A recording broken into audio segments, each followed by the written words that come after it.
Hello, everybody. How is everyone doing? Welcome back to another episode of Kaiser versus the World. Alright, I see a lot of familiar faces here, which I'm really glad to see. James, Sam. Actually, I think Sam might be new. Kai Zero, how you doing? Rika, what's up? Gabo, Josh Thomas, Raichi, Bio, HJ Fies, how you doing? Yeah, we are good. We are actually, and I'm very happy to introduce my fellow Newtype, longtime friend, Lonecrit, from the Newtypes Podcast. It's 1 a.m. I was dragged here against my will. Help me. Whoa, wait a freaking second, okay, buddy? We don't need any allegations. I was force-fed tea by this anti-coffee Philistine. What the fuck? You drink too much coffee as is. I did you a favor. How much coffee do I drink exactly? Quite a bit, actually. Like you do. Which is the number of how many mugs per day? Yeah. Do you really want? That's what I thought. That's what I thought. Too many, my ass, brother. Yeah, I do actually. I do actually. Oh my god. If I have to guess, I would probably say like 3 or 4. That is an impressively incorrect guess. The correct answer is 1 to 2 on occasion. Also, Josh, I am from Greece. Oh, what's up, Night Hunter? How you doing? Next level roast. Also, see, Raichi knows what's up. Raichi knows what's up. Drank 2 mugs of coffee per day. Very ordinary amount. Man knows what's up. Yes, but see Kaiser, that's how you do it. I don't like the way that you say see Kaiser. That almost sounds like a seek something else. Whoa there, whoa there, whoa there. Look. I know that, a certain orange man got reelected in the US, but we don't need to make things that political that quickly. Well, funny that you mentioned that. Do I believe this chat? Nah, you're in for the long haul. They know your name now. And to be fair, I've been shilling the freaking Newtypes podcast for ages now, which y'all should definitely go out and watch. They're in the playlist on my channel. Kai, I actually haven't had a burger and a gyro in more than a year, I believe.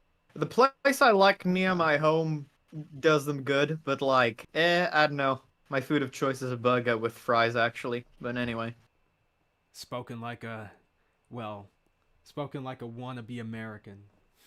Look, Kaiser, to be fair though, nothing against the gyros from the place I get them from. Look, you have not lived until you eat tiro kafteri, which is a very, very nice spicy feta spread that's typically put along pita bread under the meat and the chips. And the excessive Gunsword-esque amounts of ketchup and mustard that I like added there, but let's not get into that. Oh, Alfonso, especially nice how you doing? In the Marabou, yeah, freaking Lonecrit's in the Marabou. But speaking of politics, though, we have taken some requests from the community tab of videos to respond to. And first up that is on the list is the COPAGANDA of My Hero Academia.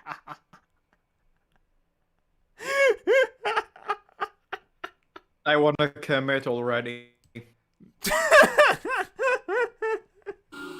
I pray to God that it's some kind of joke. But then again, the video is 51 minutes long. Also, I see him being called the Freedom Boo. I'm like, nah. Hey, nah, rival. I'm feeling comparatively free in Greece right now. Actually, Kaiser, maybe you should immigrate over here, get some nice freedom. Maybe. I still need to get passport. I always wanted to travel to Greece, though. You don't have a passport? I haven't been able to. Well, I have been able to afford one for a bit, but I haven't had the time to really like do all the How much? stuff needed to get How much one. did it? How much do they cost there? I've honestly I forget. I believe it's like 400, 200, 400. That is actually disgusting. In Greece, they're 100 euros, and in the UK, they're about 60 quid. At least if you've had one before. I'm not sure about your first one. But either way, Yeebus. I would need to look it up. I would need to look it up again, but it was something around that. Hmm. But yeah. Anyways, Also, Josh, I hear you. Josh, I hear you, but come on, let's be honest, mate. The NHS could use a bit of help currently. I see. Thank you, Night Hunter. See, I know that because I got my UK passport renewed last year. I just forgot how much I paid. It was 50 or 60 quid. Yeah, Knight is primo British, so he's the other British friend I've been talking to behind your back. You've been cheating on me? Look, I can't just have the same thing day in and day out, okay? I thought we had something exclusive, Kaiser. Oh, really, really, and I'm sure you haven't been talking with a certain Latin American gentleman. That's different. CBF is not just a gentleman to associate with. He is a way of life.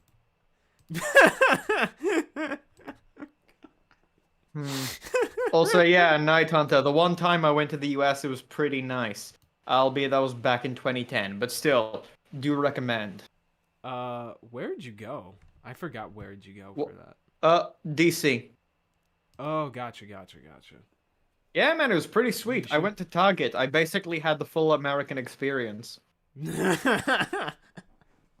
Dude, you should come if you came to DC before. You should definitely come like during Otakon so we can actually meet up. Yeah, and then I can ignore you to play Mahjong. You're still salty that there was a mahjong space in the game room. Yes, I am actually. I am actually. Okay.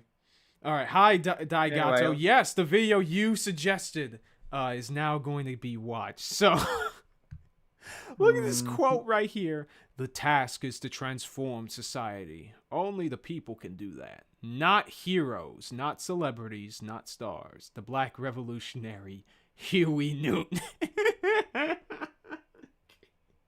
Okay, I haven't seen this video, but wouldn't it be funny if the person who made it is white? That would be really funny. I guess we'll have to see, but I have not seen this video either. I've seen whispers of people talking about it, but we'll have to see. But right out of the gate, I don't think my hero is propagandist at all. I don't know what that means, but okay. Well, Kaiser. Yeah, God. Do we begin the video now? Yeah, we begin the video. Sick, I've got my box cutter on the side. In Minecraft, YouTube. We're joking. By the way, are our volumes Elden okay? Ring. Are we too... Elden Ring. In Elden Ring. Are we too high? Are our volumes too high, by the way? Chat? Man, I bet I wish I was high by the time we're done with this. I wish I was high, Potanus. Okay. Are you gonna watch? Have you seen that Key and Peele sketch? Yeah, I think so. In fact, you know I think what? we watched it together. Kaiser, this is a weird take, but man, is it just me or Key and Peele? Do they not feel as funny as they used to? I wouldn't be surprised. I haven't checked out a lot of their more recent stuff. No, man. Sometimes I just watch the sketches and I'm like, it's okay. It's not that funny. Well, the real Key and Peele are the friends we made along the way. So, I think we'll be fine. Anyway, let's start. So, okay, which one? Okay, so which one of us is Key and which one of us is Peele? Well, I'm taller, so I have to be Peel. That makes Key, sense. sorry. Key. Key's the taller. Yeah, that makes sense. So I'm the one who won the Oscar. Yes, you're the one who made a mid horror movie. Anyway. All right, let's keep going. horror movies, brother. Pretty sure Jack can hear this. My Wanna kill Hero myself already. Academia Fuck this is an music anime choice. that's beloved by fans. It's an anime that inspires and motivates its viewers to go beyond, but its core political message is filled to the brim with propaganda, and its later attempts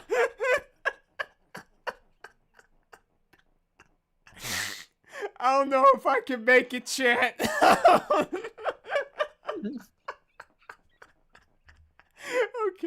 Okay. motivates its viewers to go beyond, but its core political message is filled to the brim with Feel propaganda, the and its word later attempts to plus flesh out ultra villains quietly lingering on the falls tip of his flat. tongue. 壊すだけだ。次はお前の番だ。 Smash. 頑張ろうな。 Lonecrit, please. What?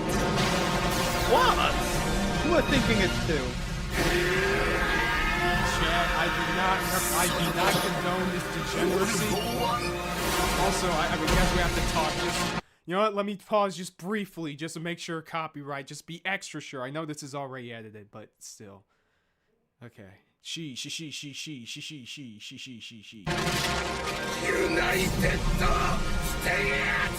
I'm still not sure if I love or hate that scene. Propaganda in anime It's kind of isn't a awesome, new but it's also phenomenon. really stupid. But most of these animes critique the police and the systems of justice by delving into the grey Really, as they dog. challenge the typical conservative black and white, good versus evil, order versus chaos. Man, that's a really interesting perspective. choice of words.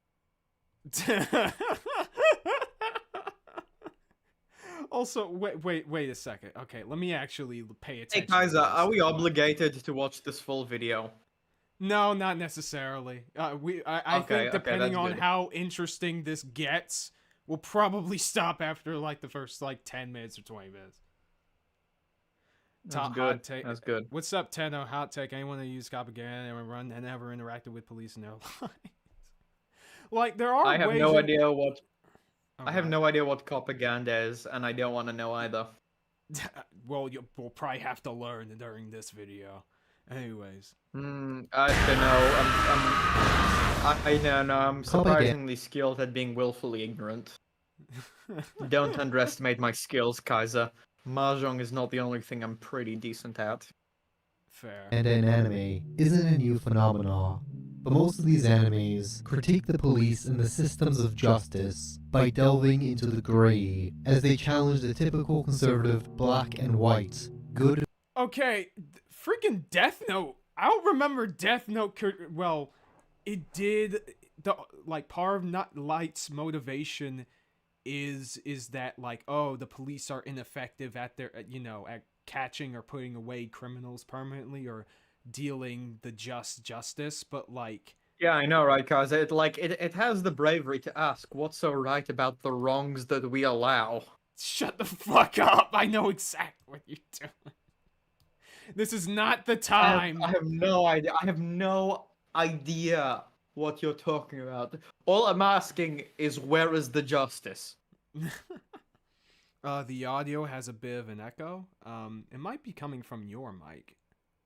Lonecrit. Do you have your headphones on? I do have my headphones on. Oh, I don't know where the freaking thing is coming from then. It might be. I think it's not actually. I think it's just that my mic is a little bit too sensitive. I think the best thing I can do is probably lower your audio. This happens when we typically edit the podcast as well, if you remember, and I just edit that out. Yeah, that is true. I But, know. What I can do to reduce the echo from this video is just mute it. I think that would be very helpful. Yeah, probably. Also, Rika, you are right. I'm guessing dude hasn't ever heard of Pat Labor. True, buddy. Yeah, there are some critiques Death Note has towards the police, I guess, but not a whole lot. I don't know. Ghost in the Shell, kinda, sorta. It's more so towards like corporations, really. Hey, Kaiser. Yeah. Can I just interrupt you? Look in the general chat on my server and try and not squeak too loudly.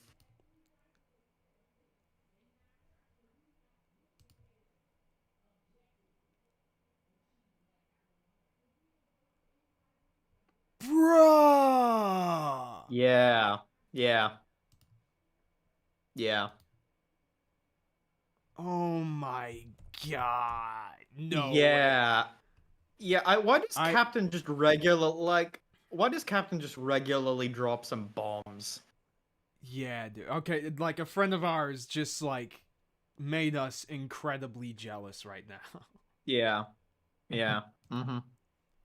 Anyways, though. Mm-hmm. Yeah. Anyway, Good let's versus move on. evil, Let's continue order versus the shitty chaos, video. perspectives on crime, the gray, the nuance, the complexity of crime simply doesn't exist in My Hero Academia. They're simply good and evil, heroes versus villains. Before So I guess we can just ignore Stain, I guess. Or I guess we should ignore Endeavor. Or something like Also, that. chat is asking what you and I saw. Should we keep this between ourselves? Because Yeah, I think don't that's a know. I don't private know how thing. Captain feels. Yeah, I don't know how Captain feels about me sharing, and I don't want to find out. Yeah, I think we should keep that like under wraps for right now. But like, Mhm. what the fuck? Like, do I think that My Hero does the best job at showcasing like the complexities between heroes and villains? Maybe not in a lot of cases, but to say that it's completely good versus evil is fucking stupid. Especially with all the time that we have spent, you know, learning about why the villains do what they do and learning to sympathize with them. And Gentle Criminal, you're right, Scully. Mm-hmm. But guys, let's continue the video because I do notice we're only 89 minute. seconds in. Yeah, okay. Like, if anime, you're a piece of gonna subject me propaganda, to this, how all the you can do hero is play system Dark Souls on another functions monitor. as a tool of repression. My fancy pants source for this first part will stem from George L. Jackson's Blood in My Eye. Once that foundation is set, I'll finally be able to explain why Stain was right, Oh but my also why God. My Hero Oh my Academia's fucking villains god, he's one of kind these of just douchebags. suck. Yes! No way! By the way, spoilers. My Hero, I guess. In the final part, I want to entertain an alternative. What My Hero Academia could have been. A lost Oh my god, it's season future. 3. Is that Before we really jump the into that, example make you sure want to you bring up? subscribe and leave a Yeah, wonderful, dude, I and don't know. beautiful comment on your thoughts on My Hero Academia or It just makes me propaganda wish and I was anime watching in One Piece general. instead. For We real. begin with a line. This makes me wish I This was is a watching Doctor Who line. instead.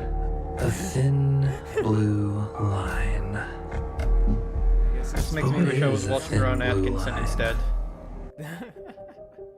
For a good You know chunk Ron of the series Atkinson played a run, police Kohei chief in a Horikoshi show called The Thin Blue Line. Okay. Yeah, I feel like I heard And, of that show before. And just to be clear, you do know who Ron Atkinson is, right? Yeah. Who? Yeah, I heard of him before. You know who he... Okay, you've heard of him, but you know who he's played. Fuck. No culture. No cultural. No culture. Zero culture. I'm not British, okay? He's Mr. Bean! Yeah, okay. I'm bad with actor names, okay?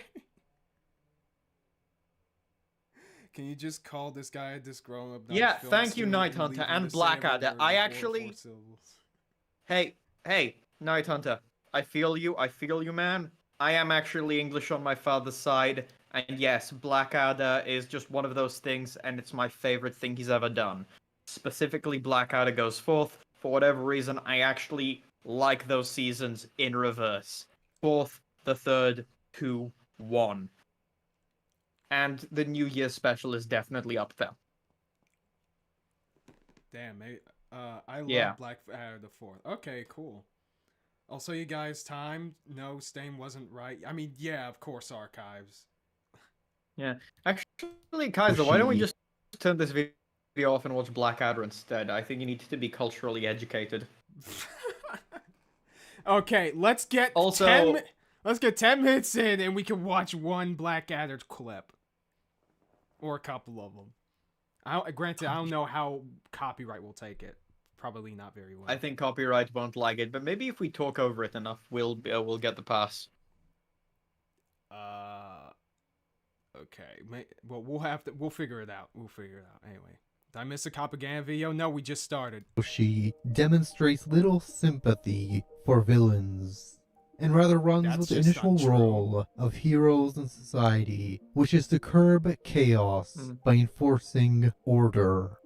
Also, no, The Josh, I hero think it's a system is fairly first popular introduced in preference to first like the seasons of episode, where the Blackadder in fanboy reverse. Midoriya observes a bunch of heroes fighting and stomping a monstrous, rampaging villain.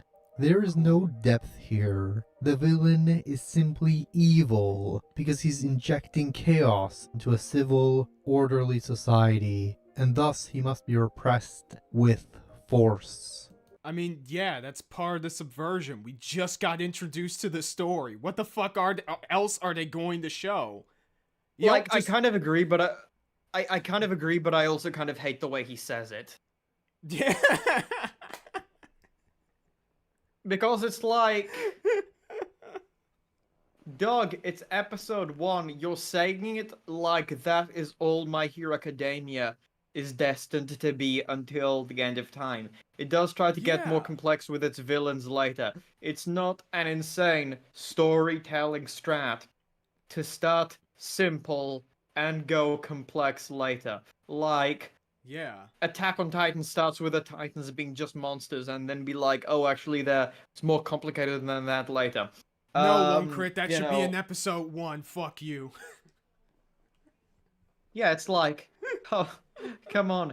Like, I mean, don't get me wrong. I'm of the opinion that My Hero Academia is very much in the camp of too little, too late. But, come on. Yeah, like I won't say it does the perfect job at this kind of stuff, but really, you expect them to showcase this from episode fucking 1? Also, Scully, I've seen Horrid Henry as well. By the way, it blew my mind recently when I rewatched clips of the live-action Horrid Henry movie, and I realized that I forget the name, but like not Soggy Sid, like the guy, the rock band player that Henry really likes is played by fucking Noel Fielding. I'm like, when I realized that, my jaw hit the ground. Kaiser, you don't know who Noel Fielding is? Just trust me, he's great. Okay, I'll take your word for it. I'll show you clips of the IT crowd and the Mighty Boosh sometime. Actually, no, wait, I have shown you his clips. He's the guy who goes, I'm all Greg! Whoa! We watched episode 1 of the Mighty Boosh. He was the mate of the guy who punched the kid in the face Oh, with yeah, the bunny okay. ears and yelled at his mate to grab the kangaroo by the balls. Okay, it's that dude. Alright. Yeah. Thick Thank Blue you, Night Hunter. line. Man knows what's First up. bit of My Hero Culture. Academia. Viewers must sit and watch Deku fanboy over heroes who repress villains like cops. His admiration for these cops spurs on his dream to become the #1 hero. Did this guy literally only watch episode 1 and I have to go, admit. nah, I'm good? Yeah, is he the anime snob? Also, It's like, no shit heroes in like a structured suburban fantasy environment of a society work as analogous to police officers as a key law enforcement mechanism of the state. What were you expecting them to do? yeah, what in the world? This is not deep. This is pointing out the obvious way this is gonna be. Yeah, you're just mad that the show is the way that it is. You're not even talking about an actual flaw. Just watch something else. Dude, imagine if he Like- went like this towards Tiger and Bunny. That would actually I'm not gonna make say me this guy fucking thinks lose it. he's like. I'm not gonna say this guy thinks he's super deep, but he sure sounds like it. It's like, no shit, heroes. play the Okay. role of cops. Okay, in this thing. guys, find out if this video was made in April 1st. Okay. Also, like, Kaiser, as you may know, My Hero Academia does go into the idea of heroes as a key tool of systematic oppression later on in the series. Both how It's the narrative relatively seems to early present... on as well. Yeah, both how, like, the League of Villains seems to, like, increasingly be presented in as valid in some of their aspirations, or at the very least as a societally marginalized group, but also in how they directly address ideas such as racism/quirkism through, like, animal morphic quirk users, like Spinner. Yeah. Now it doesn't do that very well. And that but bit to in the say that it manga doesn't I do it haven't at all is read. really stupid. And that bit in the manga I haven't read. Yeah, that you haven't read and probably shouldn't read because that's one of the worst parts of that final arc. But I'm like, glad chat knows Tiger and Bunny. yeah, this brings thank joy. fuck- Yeah, my chat is cultured. Don't worry, I made sure of that. Dude, we got 22 And I made people sure watching you were so far. cultured. Yes, thank you, Lonecrit. If you want to see our full thoughts on Tiger and Bunny, go check out the Newtypes Podcast. Yeah, we did do an episode on that, didn't we? I think we did too, right? Did we do it on the end of season 2? I think we just did it on the first half. I feel like we did 2 different episodes about Tiger and Bunny, though. I'm not sure. By the way, I'm still a little mad about how they resolved the lunatic storyline. They Me literally had him in episode too. 1, put him to the side and forgot he exists, brought him back for the last arc while he was just like vibing every once in a while in the first arc, and Also, then just had him Raichi- be like, well, I guess I was right. Peace, bitches. And Yeah, guess I was wrong. Raichi, Peace. Raichi, Tiger and Bunny is a really, really good superhero anime. You should go watch It's like My Hero Academia, but better, and it's also not like My Hero Academia. it. When I first like watched My Hero Academia because they're it was superheroes. inspirational. You have a main character who's quirkless and weak and a crybaby, yet he pushes on to save his friend. And the training he goes through, right? It's motivational. You know, I forgot how neat some of like the facial expressions Horikoshi does in the beginning are. Yeah, that Over is the really early expressive faces message from Deku. of My Hero Academia, the foundation Is that and the Devilman? reason for why hero systems. That's Spider-Man and Ultraman Oh my god, And you're Superman. probably right. Yeah, it's and Wolverine. Yeah. Is that supposed to be Dr. Eggman? No. Top corner. Basically, I recognize all of these except like two. Yeah, I recognize all of them except like this guy and this guy. Where's Kamen Rider? Also- That's the real question. Good freaking question, dude. Also, is he gonna pull the dumb bullshit of like, oh, but because Deku gets a quirk, that ruined the freaking theme of My Hero or whatever? I'm gonna fucking lose it. I guess the precog, in case he does say that, no. The message is that anybody can be a hero. It's just that Deku is given the opportunity to actually utilize his skills in a hero stage. That, No, like, actually, Kaiser, I disagree with you here. I think like My Hero Academia would be significantly better if Deku didn't get a quirk and instead he was given a gun and a long kind of beige overcoat. You just want the you just want the Punisher. You're just that's what you're asking for. No! You're asking for the No, Ichijo. Oh yeah, true. From Kamen Rider Kuga, yeah. I was about to say it's like beige overcoat. Who could that? Oh, okay. What is it? Beige cream, something like that. Oh my god, it's Alfonso in the Garo anime? No way! Oh yeah, that is true. I forgot about that. Dude, Yeah, that's him. I want to rewatch Garo so badly. Yeah, Remember how Garo- hard season 1 owned? Yeah, the first season of the Garo anime is the best one. The second one is the worst one, and then the third one is kind of okay. I mean, it has some cool fights at least. Who must exist, while heroes must enforce and repress villains, carries on, and is brought back in the Alright, fight. you keep saying repress instead of like Yeah. arrest. I'm really disliking the really bizarre connotations behind a lot of the language used here. I feel Yeah. like I can do this. I can just use like words with certain connotations to just like say what like make out whatever the fuck I like out of a situation. Right. But like, yeah, but like, this guy doing it just sounds so disingenuous, putting the basic stuff that the manga is doing in the most, like, negative light fucking possible. It's so goddamn weird. Like, there are a bunch of villains in My Hero that kinda sorta do deserve to be put away, like Muscular, who, like, delights about killing children.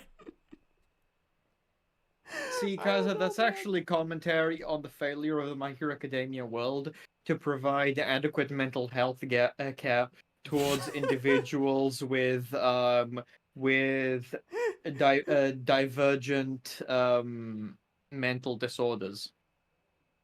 Okay, no, that's Toga. Try again. That actually reminds me, by the way, about once where I read a I read a book where there's a character who like feels strongly the urge to like put needles into like children's eyeballs, who instead manages to repress the surge in lack of like having adequate mental health care by like taking his mind off things by like stacking Legos in the middle of a subway train cart.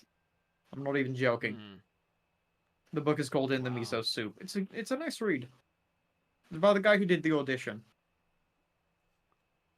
Hold on just a second. I gotta send something real quickly. By the way, all these recommended videos are giving me cancer. Like, dude, what is with these thumbnails? Man,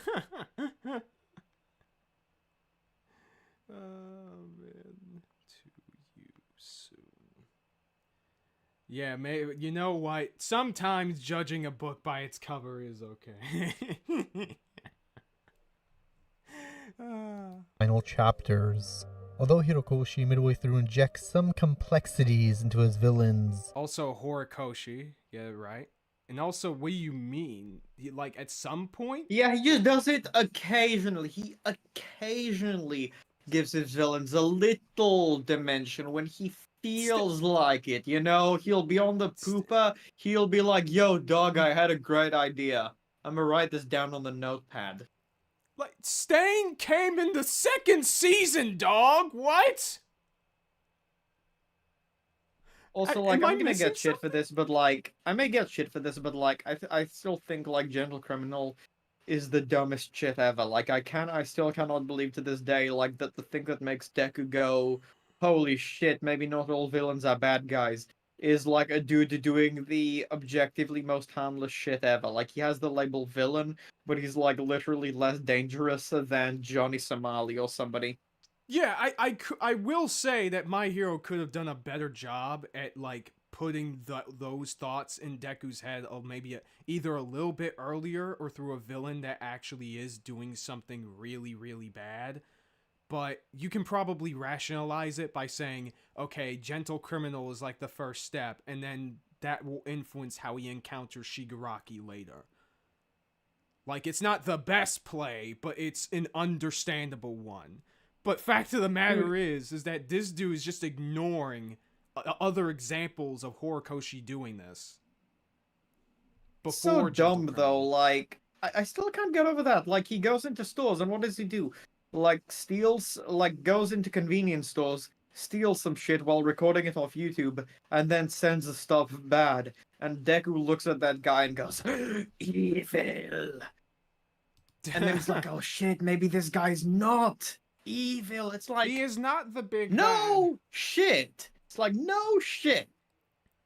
I mean, I guess maybe it's just like, oh, he's been so used to just, you know, being up psychopaths that looking at, like, I guess a petty criminal kind of, you know, just changes a little bit of his perspective, but it's like, still, I don't know, man.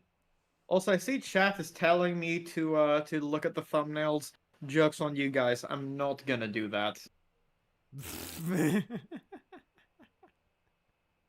I refuse. Kindly, politely, thank you, good day.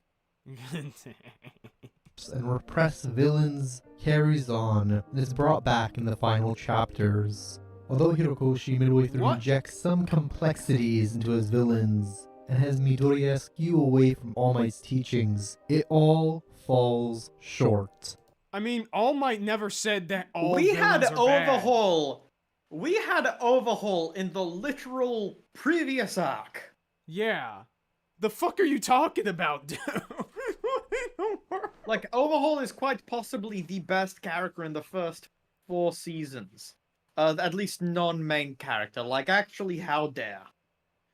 And also, All Might never said that all villains are bad. Like, all of them need to be treated the same. I'm pretty sure All Might doesn't treat the dude who, like, what was it? The dude who like pirates anime the same way as a guy that tried to bomb a church in Minecraft. Also, look at the Like, chat. A friend sent this. Go ahead. Like, maybe like I'd have like some, like maybe it'd be a little more ambiguous if like he went into forests and like filled himself with like hanging corpses, but like that'd be too real, I guess. I guess? I don't know. Yeah, I wanted Overhaul. Everybody wanted Overhaul to win.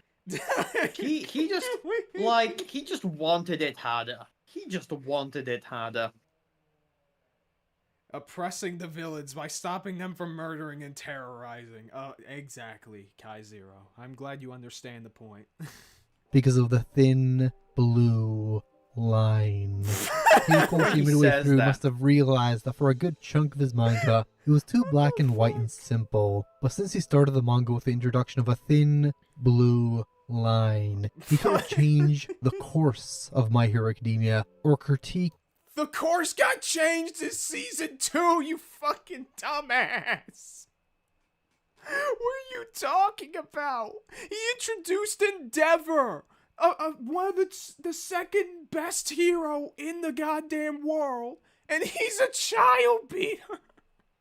Hey, can we like cleanse our palates by watching the tail end of the Kimura versus Mashiba fight from the Ippo OVA? I think that'd be a good idea. Show chat what Pika looks like. Or better yet, it's just Ippo versus Sendo.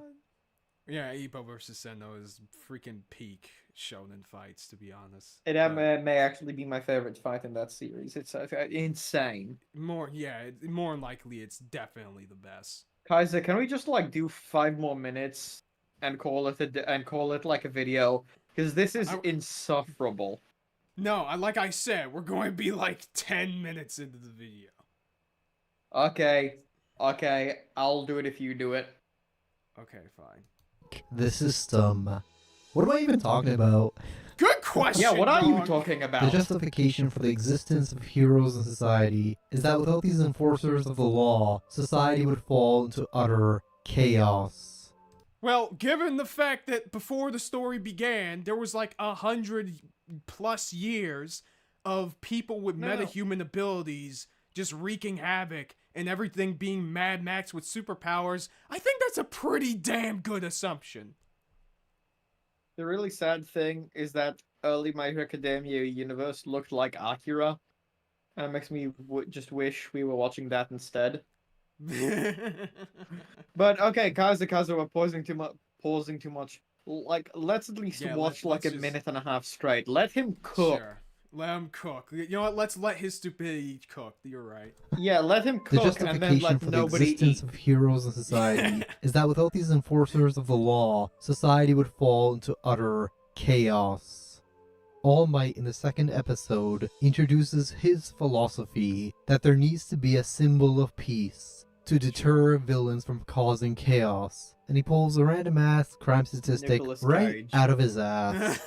All Might is basically the embodiment of the American justice system, as whenever he actually confronts villains who have legitimate concerns about the system, he just calls them all crazy. They're just a bunch of children, a bunch of terrorists.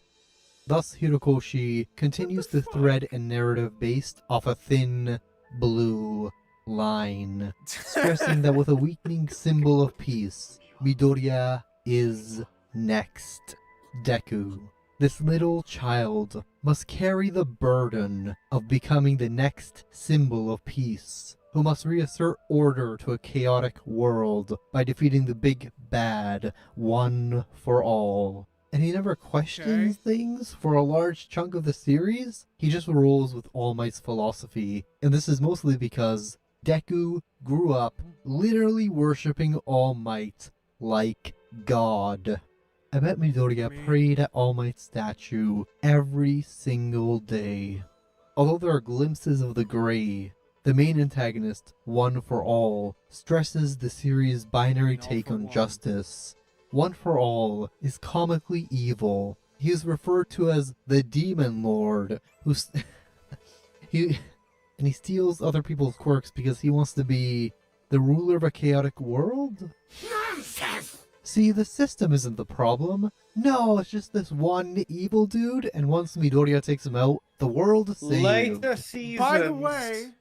By the Later way, in that seasons very literally say the system has problems. That's why Black Ops like Nagant and like Hawks exist. I was about to say, in the very same arc that this manga panel is from, we literally got introduced to freaking Lei Nagant, who is a freaking Black Ops operative for the Japanese equivalent of the CIA. Who can step on me? I mean, wait, what? Okay, ignoring that. Anyways, what in the world? Shiraki literally threatened Deku his rotting a panda abilities. Like, what the yeah, dude, what in the fuck?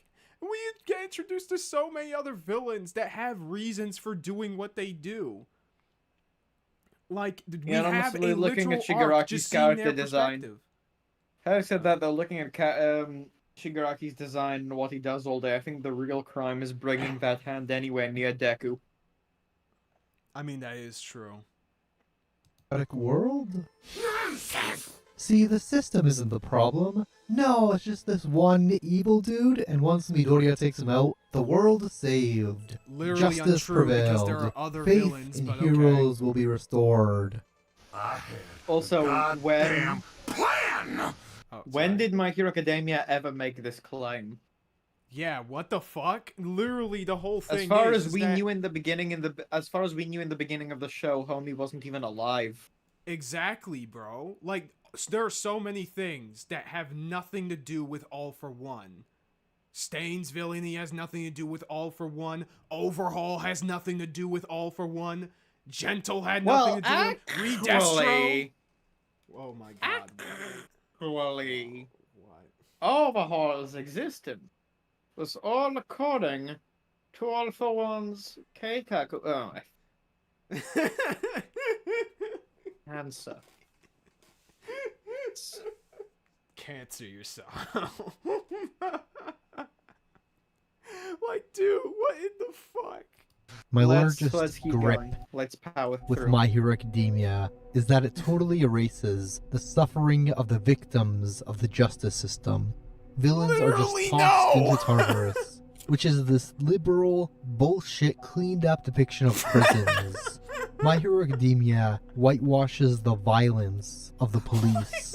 It erases the And I can't disagree torture there. prisoners Nobody has go hepatitis through. C It paints this lacing needles in their utopian food, image so yeah. of fighting True. crime. Unlike George Jackson's And book, again, maybe that's Blood just in US My prisons. Eye, it never questions the repression of the oppressed. It never questions the system. Blood in My Eye is more than just a prison book. It's a book about revolution and fighting a fascist police state. It shows its readers how the American justice system is used to oppress those who challenge the state. So what you're saying is you don't like My Hero because it's espousing political messages that it doesn't actually have, and you would rather see an anime that does this thing. Yeah, like everything That's that what he I'm seems to be getting. like in favor of, everything that he seems to be in favor of, My Hero Academia seems to be in favor of too in the long term.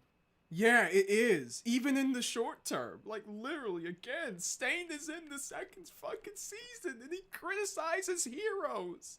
You know, this is like if somebody made a video about Neo Replicant, Oh my and god. then it's like, despite the claims of the game, Nia is actually the bad guy, and that the Shades are a persecuted kind. It's like, no shit. Yeah. It's almost like it was the fucking point or something. Like, what in the world, dude? I can't, man. We got power. Keep going. Let He him give it goes 2 into more minutes. Let him torture, cook. into psychology, Maybe and he'll into the say brutal psych violence at the exact police same minute. inflict on victims of the justice system. My Hero Academia erases these realities.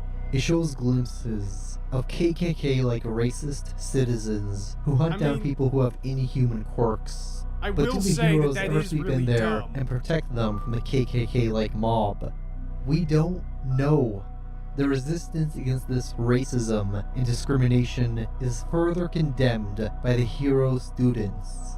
The lead figure in this uprising, Spinner, is further undermined by becoming a blabbering monster who must be repressed by the hero cop students. Do you have a plan here? Because if not, What the I fuck? won't let this stand. Spinner, you're about to set us back 30 years. Shut up. Seriously? Then you have the lead cop, All Might. And the Hey, thing about Billy All Might is that he's just so fucking clean. Hirokoshi purposely writes All Might like a god who saves people with a smile while Yeah, that's why they literally show us in the first episode that he is an actually imperfect person who puts all of his self-esteem into him being the symbol of peace and him going through a character arc for showing that why that is bad and why that's fucking up his health. Kaiser, give it 35 more seconds. covering up his American philosophy You're right. on fighting You're right, crime. he's gonna cook in The author 35 covers seconds. up and disregards moments where All Might have been pushed to his limits and executed a villain in pure rage. The symbol of peace can also be tied to how white Americans view the police, This is or if you're a Japan! person from the global south who is being bombed by the USA, you might link this symbol of peace to American geopolitical rhetoric. America after 9/11 touted itself as the world's police and Okay, I think yes. Wait, give it, whoa, give it a few more seconds. I want to see where this thought goes. Let's see where this is going. link this symbol of peace to American geopolitical rhetoric. America after 9/11 touted itself as the world's police and promised peace by bombing every single country in the Middle East. All Might and later the American hero, Star, can be read as stand-ins for both. Oh my For my God. analysis, My Hero Academia has almost a hidden propaganda to it.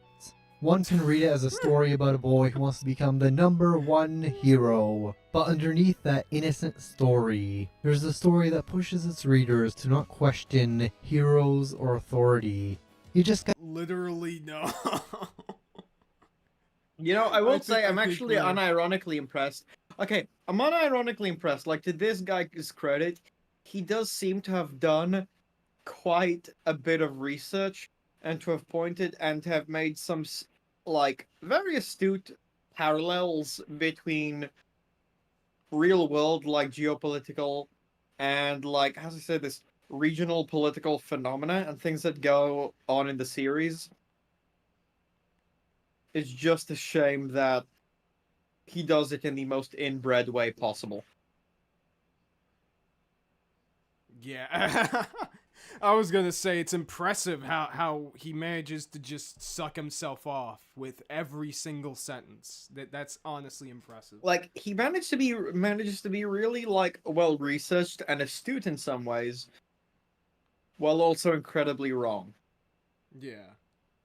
It's like, you have to like actively exert effort to read My Hero Academia this badly. Yeah, dude. Like, we have our issues with My Hero, but this ain't it, Chief. Not even fucking close. So I think we watched enough. What's your opinion, Kaiser? Yeah, I think we watched more than enough. Wanna pop on a clip of Blackadder, of Ippo, of the Thin Blue Line? You know what? The real Thin Blue Line? Let's bring up Ippo. Let's bring up Ippo. Give me just a moment.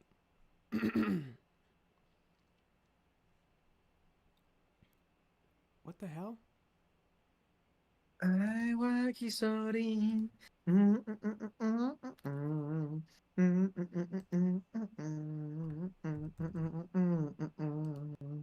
Yeah.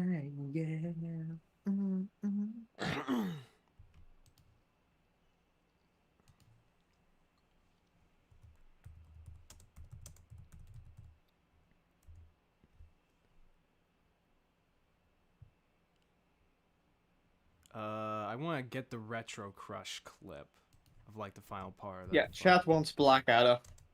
Oh, okay, Blackadder then. All right. Specifically, Blackadder goes fourth. The fourth season. This is a very important stipulation. Ah, of course. Save us, Blackadder. Okay. All right. Let's look at this clip. Actually, It has like. What's up? Yeah, no. Play the clip. Play the Ippo bit first. You are so easy to please, man. I see Dempsey roll, I clap, okay? All right. Let's look at peak Yeah, anime do, real quick. do the funny compilation. I mean, we're going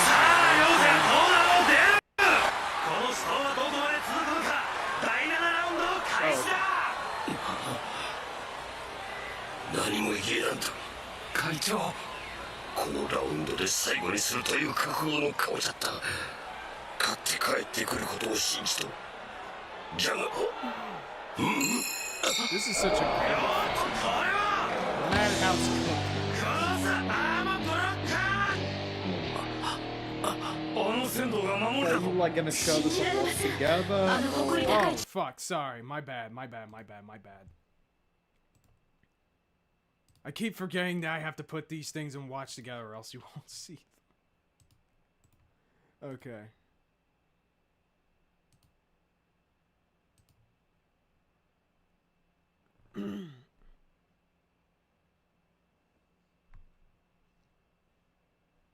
What the hell?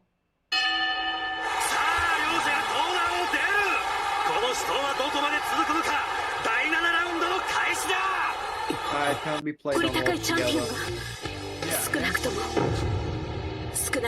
No, it cannot be played on watch together. Wait, it can't? I can see it just fine. Can chat see it? Yeah, chat can see it. I'm seeing it on stream right now. Maybe you should refresh their page. Okay. Still not letting go of that bad Goblin Slayer video. I don't want to hear about that video ever again, dude. No fucking shit. Yeah, no, Kaiser. Kaiser, chat see it? Meat says this video cannot be played directly on watch together. I think it's because it can't disabled be and banning. I think it's because of your region. Might be something to do with that. Let me get a different clip of this fight. Yee.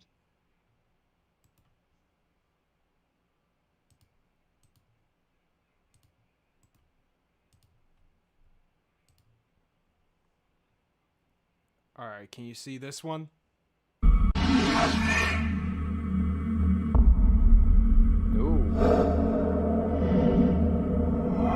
is from Champion Road.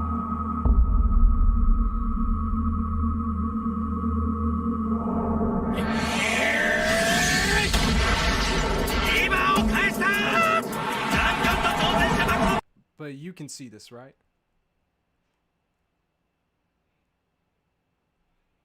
Lonecrit? Let's see. Okay. That's really weird. I'm like, it says I can't. Dude, let me try to reload the page again. Oh my goodness.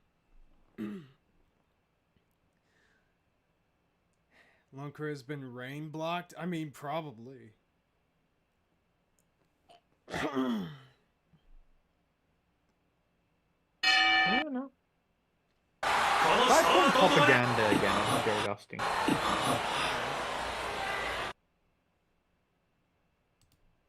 Okay, so this does play for me. Now, don't play a single clip from it. Thank you. Yeah, no. Okay. You know what? I Just.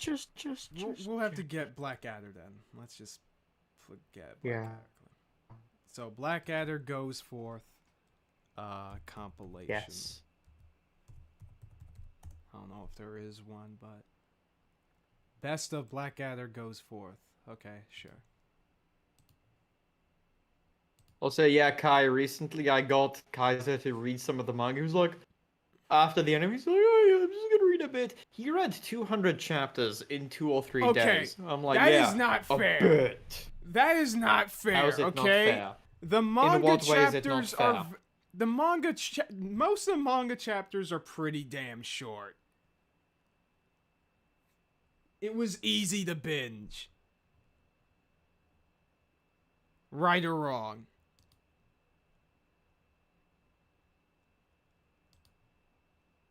Okay, finally, we can watch Pig. By the way, as an extra protection for the stream, in case again, in case of freaking what was it? Copyright. I am going to put up an image over copyright shield over the video. Y'all can still like hear it and see it, but I'm just going to fuck with the visual a little bit. Give me just a second to find it. I'm just going to cover it up with the thumbnail. Is it not already covered enough? Is it not already protected enough? All I'm saying is that you can never be too careful. Hold on a second. I'm trying to find... Well, Josh, from a certain point of view, from another point of view, it was called the Great War at that time, because there was no 2 yet. Scaling, sharpen... yes, the opacity.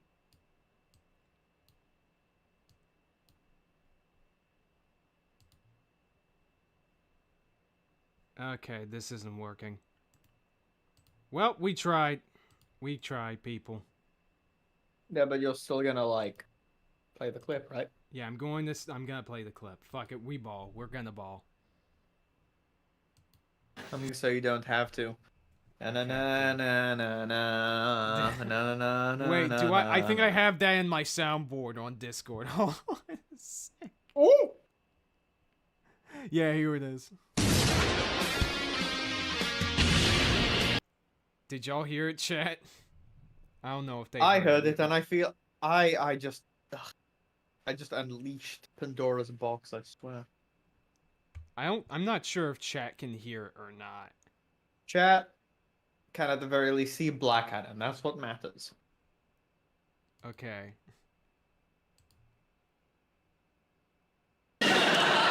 You lie down. Well, let's put it this way: either you lie down and get wet, again. either you lie down and get wet, What? or you knock down and get a broken nose.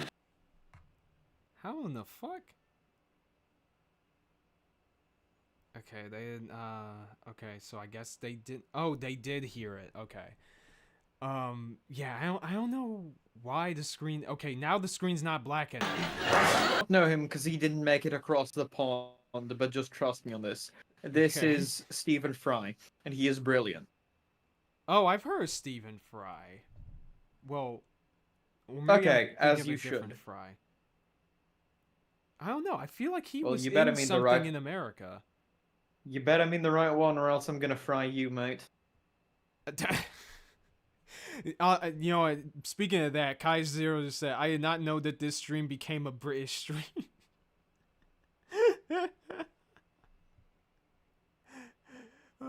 Oh, he's in V for You know, Vendetta. Yeah. Oh, you know, I did what do we do?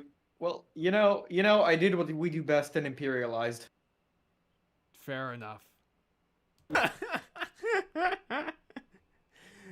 She'll be like, "Is you is or is you ain't my baby?"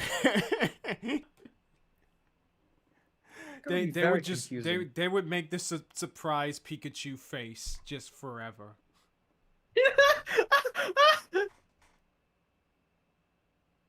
Oh my goodness gracious, Kaiser.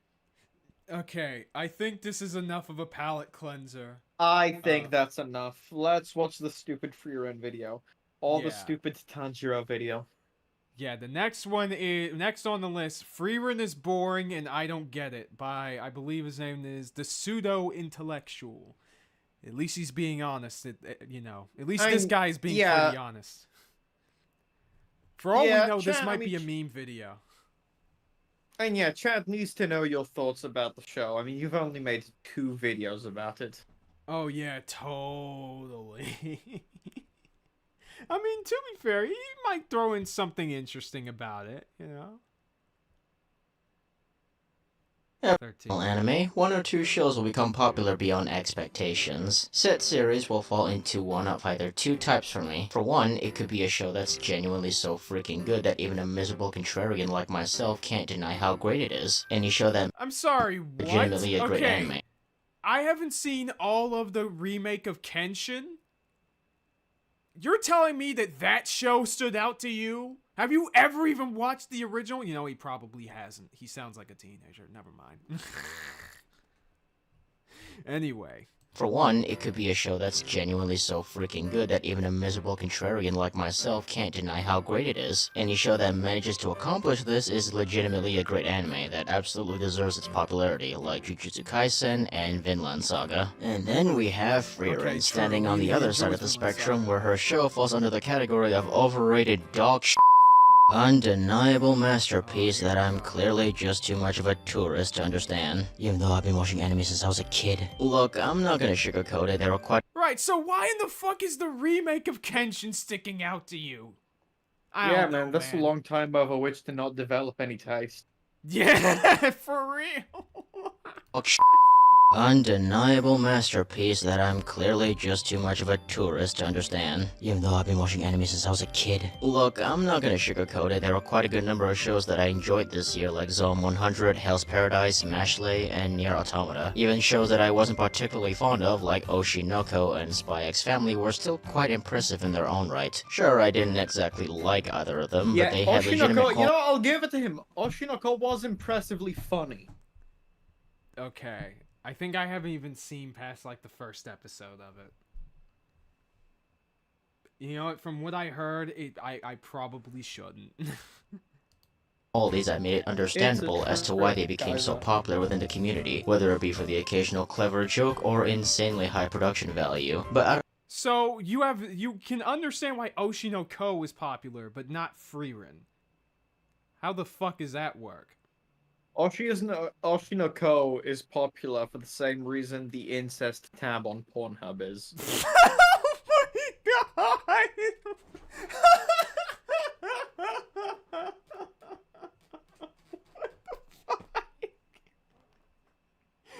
You want to explain that? No. out of all the series that have aired this year, Frieren is by far the one that I just do not get. Like, no matter how much I try to wrap my head around it, I just do not understand why this show is so well received. It's not terrible by any means, but Anime of the Year material? Are you fucking kidding me? I mean, you can watch the many videos talking about why people love it and figure it out that way. Or use basic common sense, I don't know. You people just claim any show with a slightly interesting premise to be the best thing to have ever existed? Oh, why the hell? Unironically, that's what happens every single year. Oh my god! Oh my god! Okay, milady! For real? No, he calls himself the pseudo-intellectual, so he's memeing, okay? That makes it good.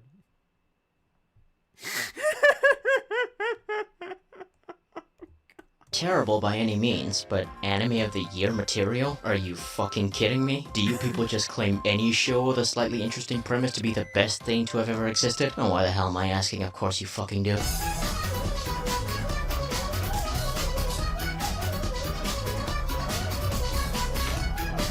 The pilot kicks us off at a rather interesting point in a medieval setting, with a team of 4 heading back on a carriage heading back to the capital. The party consists of Himmel the hero, Hyter the priest, Aizen the dwarven warrior, and our protagonist Frieren, an elven mage. Together, the 4 make up the hero's party, who at this point in time has just defeated the Demon King. Really? Shut the fuck up.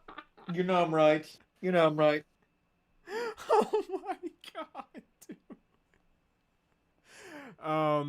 Oh, here's a fun fact. The English VA for Frieren did the VA for the Elf Archer and Goblin Slayer and Alina Lise in Mushoku Tensei. Girl seems to voice elves a lot. Okay. Now, Alina Lise is definitely the Dobby type. I'm not gonna talk about that. Really sorry to go off track for a second, but I have to say that I find it painfully hilarious how the concept of the hero's journey has been beaten and battered so hard by dogshit isekai animes that we now have shows that revolve around skipping it entirely. It's honestly... I mean, that's Is the not... hero's journey just this term we throw around now? I mean, here's the thing. That's not even specific to freaking isekai anime, though. Like, what the fuck? That has nothing to freaking do with it. Like, a typical, like, medieval hero fantasy. Like the phrase "the hero's journey" has become, like, so incredibly watered down that it's divorced from, like, its like, context. Well, I guess it depends on what the person is talking about. Are they talking about the actual literary, like, storytelling technique of the hero's journey, or are they talking about the premise of a hero going out to, like, fight the demon lord or whatever the fuck, which I'm guessing this dude is talking about? No, I think it's the former that's just trickled down into being abused by schmucks like this. I feel like it's more of the latter, because he singles out It's isekai, become so too I'm like, colloquialized. I mean, Become yeah, too colloquialized. you're right. We should centralize all knowledge. Honestly a real shame because the hero's journey is by far one of my all-time favorite templates for storytelling, so Oh, well, never mind then. You were saying, Kaiser? Look, I You were was saying, trying... Kaiser? Look, look, gee, shut up. Lonecrit, I was trying to, gee, Lonecrit, I was Trying trying implies to... not succeeding, Kaiser. I wanted to be fair. I wanted to be generous. Oh yeah, I've seen this dude's Ruby videos. Like, they were funny, and he seems to be on the mark there. But it's like, I don't know what he's gonna say about Frieren. Like, I get it. If he doesn't like it, he doesn't like it. It's fine. But like, I don't know. If he says something really bad, I'm gonna spaz out a little. You're gonna throw hands. Well, that too, but I in Minecraft. You know what? Meet me in the battlefields. Armor Core 6. Fires of Rubicon. So intellectual. Okay, whoa, Josh, shots fired. Jeebus Christ. Oh, I got that's it now, that's an because astute observation. Hero Stories, and this skips it. He hates it. What the fuck? Oh man. Oh no. basically hurts me to see it be reduced to a worthless joke. This is not exclusive to just this show, by the way. It's been a grievance of mine for quite a while now. I digress. Wait a second, it's not a joke. It's... Yeah, when you say it's a joke, that's when you know this homie doesn't understand Frieren. Yeah, the Frieren doesn't use this as a joke. It uses this as basically set dressing for the rest of the show. It's called a subversion. I will say it's also a little bit of a joke in episode 1. I can't help but feel it's a little funny, like, alright then, going on a thing. 10 years later, Kek, Lamau. I mean, yeah, but it's not like it completely reduces it to a joke as, like, a concept. It's not like, you know, being mean-spirited about it. It's like, okay, he's poking fun at it a little bit. Which, yeah, for a story trope and, method of storytelling that has existed for, like, thousands of years, that makes sense. Hi, no. We are not talking. We are not talking about the risery of the skibbity, okay? Oh, you should skibbity yourself. I'm gonna skibbity you. Though they make it back to the capital and celebrate the newfound freedom of the world. There's some okay character moments of them reminiscing about certain moments in their journey, and it comes off as fairly charming. The highlight of their final night together is the Era meteor shower, a meteor shower that only happens once every 50 years, and due to how special it is, they go their separate ways the following morning with a promise to reunite at the next Era meteor shower. We get a short montage of Frieren on her journey as she travels the world doing all kinds of weird to mundane things before eventually settling 50 years later on the day of the scheduled reunion. So she makes her way back to the capital, only to find that Himmel has now become a very, very old man who's practically on his final days. This is, by far, the most interesting part of the entire series. I've seen a What? I mean, I guess it kind of, like, sets the tone for the rest of the series, sure. Hey, Kaiser, can you close the bit where it says more videos? It's distracting. It keeps popping up every time I pause. I'm sorry. Just press X on it. Yeah. A lot of anime only to find that Himmel has now become a very, very old man who's practically on his final days. This is, by far, the most interesting part of the entire series. I've seen a lot of anime that have used the 1,000-year-old elf shtick for their walking vagina with pointy ears, and it is almost never utilized in any interesting manner. The More joke often went than not, completely the over one... your head. Oh, wait. Okay. I was paying half attention. It was trying to look at the freaking show. But also, okay, I don't know about the other two. He might be right about them, but I hear really good things about Amelia. I'm not sure if elves in ReZero work the same way as elves in other stories. I'm actually really surprised he didn't include the alpha girl that's like largely defined by having gargantuan badonkadonks from Familiar of Zero. I guess it's a bit before his time. True. But no, he's been watching anime since he was a kid, Lonecrit. Let's not forget. Okay. Yeah, I was probably still in the crib when Familiar of Zero came out. Yeah. We can't help it. We can't help him. Yeah. Then again, Familiar Zero is shit, so maybe that's for the best. In a lot of anime that have used the 1,000-year-old elf shtick for their walking vagina with pointy ears, and it is almost never utilized in any interesting manner. More often than not, the 1,000-year-old elf character just looks and even behaves like a normal, bratty human teenager, with their old age not really amounting to anything other than also, an excuse. Rival Gate is a hell of a drug. It is a hell of a drug. It's called melatonin. Also, wait a second. The elf girl, honestly, she's one of the few examples of the elf trope used okay. Like, it's used in a basic way, but it's not bad. And she definitely doesn't... And she only comes off like a competent young woman because the age slowing thing, that might have something to do with it. Whatever. Anyway. For Coomers to give excuses on why it's totally okay to jerk off to set characters. But in... What? Even aside from that, most elf characters look like adults. Let's move along. Okay. Frieren, her age does matter, and it's actually quite a big focal point of the entire show. Elves have a much longer lifespan than humans. A decade in human years is barely a few months to Frieren. Her perception of time is completely different from her companions. The preciousness of life and what you do with your limited time in this blue trap bubble is not something that she's ever had to consider because her existence isn't fleeting. And I do think the show does a really good job of conveying this during the first half of the first episode. The party's journey to the meteor shower, along with Himmel's funeral afterwards, was a genuinely poignant moment. Frieren, for the very first time, gets to finally see how detached and ignorant she's been, and losing one of her closest friends has made her realize just how much she's been taking her time with her comrades for granted. For a while, the show really had me thinking all the praise and hype was well warranted, and that I was about to witness a truly beautiful and compelling story. But then I looked at the timer and realized that we were only halfway through the first episode. Right after this really heartbreaking scene where we just established this whole narrative about how it's important to cherish cherish the time you have with your loved ones, Frieren, Heiter, and Eisen immediately go their separate ways again. Don't get me wrong, I understand that they all have their own lives to live, I understand that your friends can't take up your entire life, but they legitimately don't even make an effort to see each other again for another 20 years. Frieren just fucking cried about how she regrets not getting to know Himmel better before he died, and then she immediately just neglects all her relationships all over again. To add insult to injury, we are then introduced to a young girl named Fern, Heiter's adopted child, and the actual second main character of this show. You gotta be.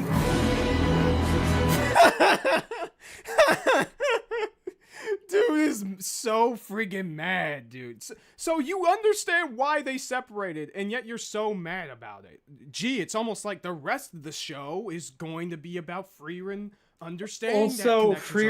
Also, Frieren did treasure her relationships more. She actually stopped by and visited Heiter and Eisen, and Eisen once in a while.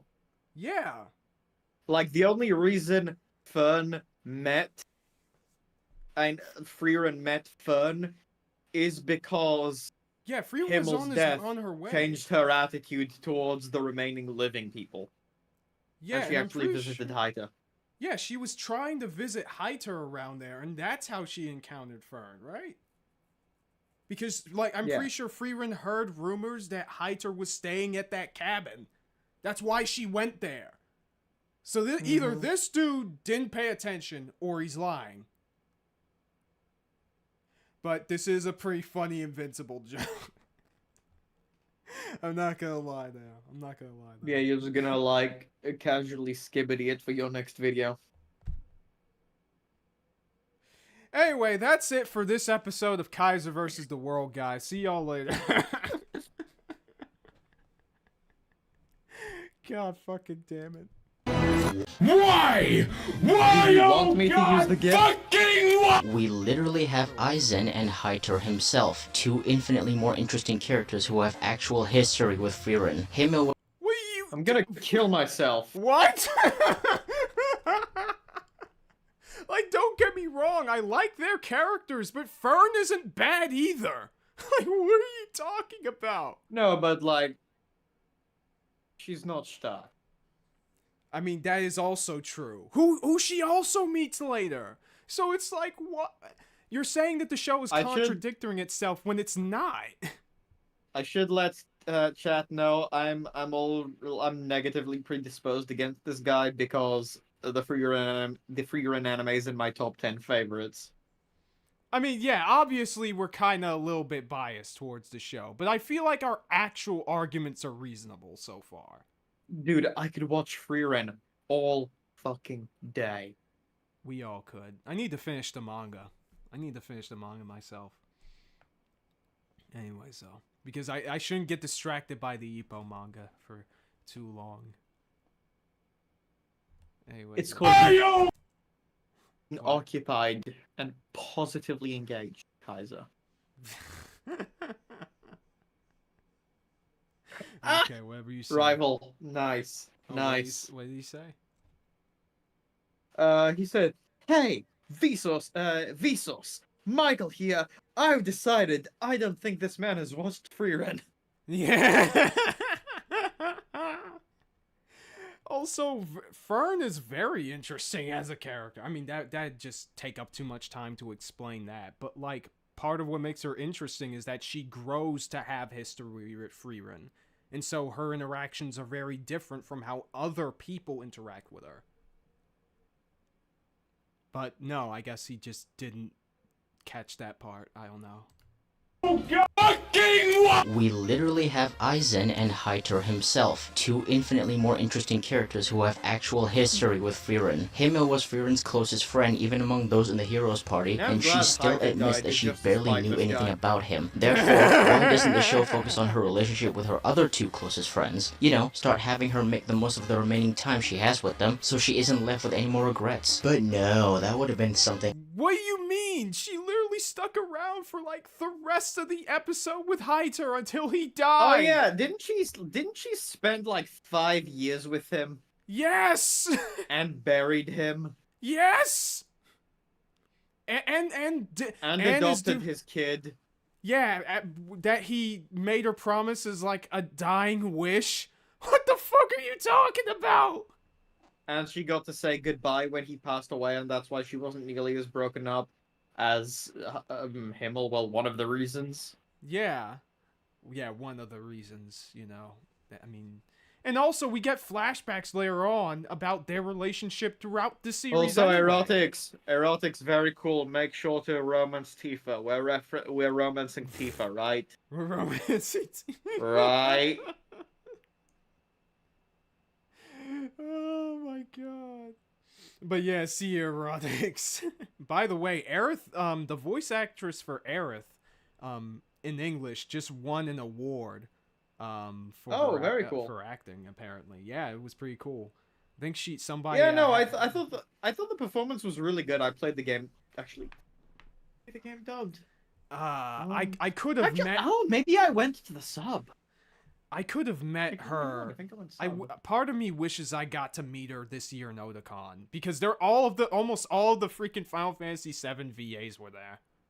I just didn't have the I time. unironically can't remember if I played the game subbed or dubbed. Goddamn. Actually interesting to see. Instead, we'll just kill off Hyter before he has a chance to do anything too significant, and then spend the rest of the show with two What do you mean anything too significant? This is a travel story. monotonous at least we're, like, replays on 2 their minutes of excruciatingly boring fucking journey. I kid you not, by the time I reached halfway through the second episode while they were searching for these stupid blue flowers, I was struggling to keep my fucking eyes opened. Seriously, the barrel of a gun in my mouth would have been more entertaining than watching these two do the most mundane activities you could possibly do in a fantasy world. How the hell do you make a fantasy setting boring? We're talking about a world filled with demons, monsters, dragons, and ancient wizards, and you somehow managed to almost make me fall asleep. Oh, but Pseudo, it's not an You don't action start that shell. It's shit about the in the beauty of first the journey. It's about the experience. Oh, it's an experience? Alright? Getting stabbed is a fucking experience too. Doesn't mean you should fucking go through it, right? Look, I don't have a single issue if a show doesn't want to put all the focus on non-stop fighting and action. My favorite genre in all of anime might be shonen, but that doesn't... What? Oh, I was about to say, it's ironic he's called a pseudo-intellectual, because this is the most shonen-brained attitude ever. 110%. But no fight! No fight? Like, No fight? Show bad? Boring show, no fight? I get if it's not your No punch speed demon? of the slower pace, but it's like, while the characters are doing these things, you get to see them have these funny interactions with one another. How the fuck did that not keep you entertained? If you're entertained by fucking One Piece of all things, I have no idea how you're not entertained by this. Wait, what? I didn't Please stutter. elaborate. I didn't stutter. What the fuck does that mean? I'm saying that How is Frieren in any way similar to One Piece? I'm saying in the sense that, like, a large portion of each of the arcs are the characters exploring the setting and interacting with one another.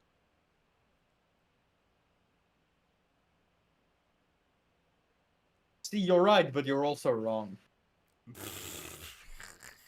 Which means I'm technically correct. The best kind of correct. Moving on. Dude, doesn't mean you should fucking go through it, right? Look, I don't have a single issue if a show doesn't want to put all the focus on non-stop fighting and action. My favorite genre in all of anime might be shonen, but that doesn't mean I'm just a meathead retard who can't enjoy other things. Take series like Grimgar of Fantasy and Ash Really? and Konosuba, for examples.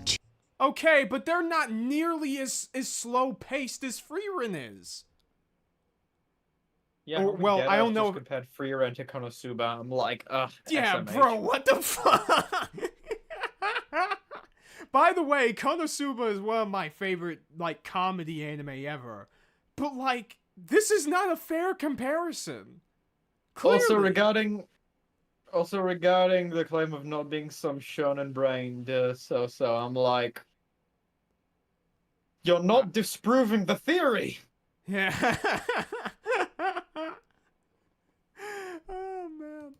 Two other in a fantasy setting, but aren't necessarily about epic battles and action, but yet I'm still able to thoroughly Also, enjoy both Grimgar of is them. trash. And part of the huge reason why these shows worked was because they had the right cast of characters. Konosuba No, it's because Konosuba is a comedy series.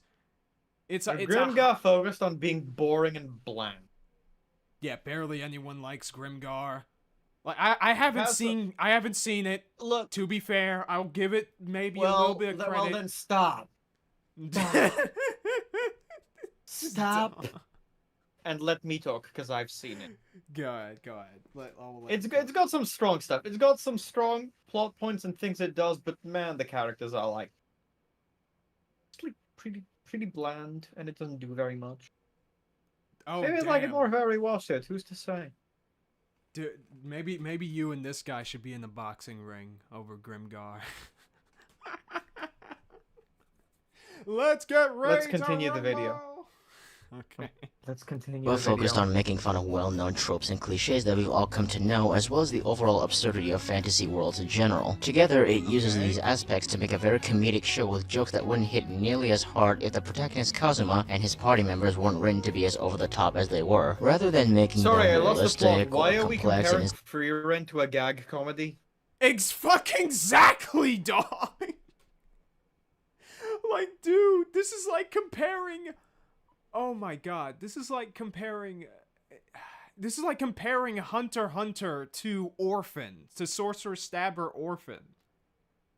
It's like, these two shows are doing clearly different things. Like, I don't know, man. instead chemistry is so that they could bounce off of their environment and each other much better. Also, you and the result immediately is, lost in my your audience opinion, by one of the funniest. mentioning Sorcerer Stabber Orphan. Okay, it's an old fantasy anime light novel adaptation. The first if you're gonna watch any of it, watch the first. Look, anime. it's about a sorcerer with a sword that he intends to use to stab something, who's called Orphan, who's an orphan. Yes. None of that is incorrect. Rather than making them realistic or complex, and instead focus more on their chemistry so that they could bounce off of their environment and each other much better. And the Okay, but the characters in Frieren also had chemistry. result is, in my opinion, one of the funniest isekais around. On the other hand, Grimgar, Fantasy, and Ash takes a more serious approach by having much more down-to-earth and believable characters take the stage. Yes, there were very good fight scenes, but the main appeal was mostly about the journey of these fairly realistic teenagers and how they're coping with having been plucked away from their homes and are now forced to survive in a world filled with monsters that are trying to constantly kill them. There was a all I'm hearing is, but no fight! But no fight! Like, yeah, no shit. Of course, Frieren is gonna look like boring trash if you keep comparing it to what it's not, instead of acknowledging it for what it is. Yeah, exactly. Like, okay, from what I heard about Grimgar anyway, because again, I haven't seen it. Lonecrit, would you describe Grimgar as similarly slow-paced to Frieren? It is actually fairly slow-paced. Yeah. Maybe not that slow-paced, but like, it's definitely not like as mellow as Frieren. But would you say that you're more like entertained or engaged by the characters in Frieren by comparison? Look, I can count the interesting characters in Grimgar on 2 fingers. And one of them is extremely annoying. Now, to be absolutely 100% transparent, I watched Grimgar when it was airing. Do that now. Okay, fair enough. But like... Now, I'm gonna give you a spoiler, a little spoily. Okay. That was a long time ago. Damn. Well, our argument is debunked. But jokes aside, hey, though... can chat do me a solid and look up when Grimgar aired? Thank you. I'm pretty sure it was like 2014, right? Not that early. No, not quite that long ago. It was, I think, 2016. 2017 tops. Okay. But, like, even with all that being the case, like, you're not exactly describing why Frieren is boring. You're just saying, oh, these other shows do these other things. But you're not describing why Frieren isn't doing it right. You're just saying it's not like these other shows. Josh, I've got a better one for you. I bet he'd hate Mobile Suit Gundam War in the Pocket because it has a Real. fight at the end and a snippet of a fight at the beginning, and the middle is mostly slice of life comedy stuff. Also, 86 mentioned. That is absolutely true. He would fucking hate that show. Thank you, chat. 2016. I was right. There we go. Speaking of Sarah Moribito, I'm not a big fan of that show. I'll have to rewatch it at some point. Perfect mix of action and genuinely good character moments to tell a pretty compelling story. Hell, I'm guessing he's not gonna give an example. that's pretty much all you need to keep someone like me entertained. Log Horizon, an isekai anime that had a huge portion of its story revolve around discussion about economics, is still one of the best isekai fantasy animes to Yeah, for one or arguably 2 seasons, and then the 3rd season is just complete trash because all the interesting character moments are barely even there, and the animation somehow got worse. this day, because the characters are all charming, entertaining, and fun to watch. It's some serious gourmet shit. And then we have the cast of Frieren, who are, I'm just gonna say it, some of the most sleep-inducing motherfuckers I have ever had the displeasure of watching. If we're talking main characters, both Kaiser, Frieren and Fern fall under the Himmel's sword flash, and I was like, Moonlight Greatsword. My guiding moonlight. Okay, put away your from soft penis. Okay, put away your from software love for just a few minutes, okay? who are, I'll try, I'm but just it gonna doesn't say look like it, the some of the Moonlight most Greatsword. sleep-inducing motherfuckers I have ever had the displeasure of watching. If we're talking main characters, both Frieren and Fern fall under the umbrella of a stereotypical kudere, which is my least favorite out of all the dere types, by the way. Sure, they're not defined entirely by the Really? trope, as they do have a few charming moments here and there, but for the So you would rather have tsunderes than kuderes? Dude, I feel like that says everything about his taste already. Yeah, Rika knows what's up. Oh, what do you say? Hold on. Rika being based again? Yeah. Oh, I can imagine Kaiser popping a Sorry, not Rika. Sorry, I meant Rival. My bad. But Oh, yeah, Rival. yeah, Rival. Okay. Yeah, we know what's up. Fun fact, recently I did a playthrough of Demon Souls, the PS3 version, using only the Moonlight Greatsword. It was great. It like 100% bypasses Shield's defenses in Demon Souls, and it doesn't blow chunks in regard to poise damage like it does in Bloodborne, because poise doesn't exist in Demon Souls. So it just like stun locks everything, and it gives the absolute finger to like shields. It's so good. It's so good. And it does great damage, and it melts Flame Lurker. I mean, it's honestly easy to melt the flame. Well, oh, sorry, you said the flame lurker. Okay, got you. Yeah, Flame Lurker has ultra low magic defense. The more you know. Yeah, that is also, as a nice point of variation, in every FromSoft game, the Moonlight Greatsword scales with intelligence, except Demon Souls, where for some reason it scales with faith, which means you can stack it with all the handy-dandy support skills. Yep, including the one that just cancels magic. Including is- that one, yes. Which is so funny to use in the Tower Latry. And, oh yeah, it's hilarious. And health. Yeah. But, like, I don't know. Let's hear more. of the Frieren, who are, I'm just gonna say it, some of the most sleep-inducing motherfuckers I have ever had the displeasure of watching. If we're talking main characters, both Frieren and Fern fall under the umbrella of a stereotypical kudere, which is my least favorite out of all the dere types, by the way. Sure, they're not defined entirely by the trope, as they do have a few charming moments here and there, but for the most part, Here they and both there, speak with the okay, same buddy. deadpan, monotone voice 90% of the time. Now, this So you're just saying you don't like them because of the voice. You're not disliking them because they're actual characters. I will give this guy credit. He's making me want to rewatch his This Is Zombie.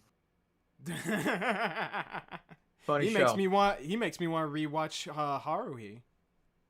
I thought you were going to say Angel Beats, and I was going to be like, bitch, really? I never watched Angel Beats.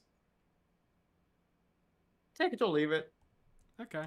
This is not to say that the kudere archetype is automatically a bad thing, but to be frank, the trope itself really works best when they're not the main characters. Kudere characters on their own are stale, boring, and flat. They need Says fucking you. Yeah, and many shows that suck at it. other characters to be able to bounce off of, preferably either an energetic youngster or a boisterous old guy. In this Which case, is I why once we again have bring up Star. Kaiser as his cynical but Actually, somebody recently recommended me Licorice Recoil, funnily enough. Oh, okay. Yeah. Funny that.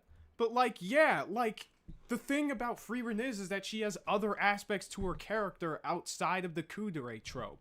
She loves magic, including the little utility spells. She's obsessed with finding Also, treasure.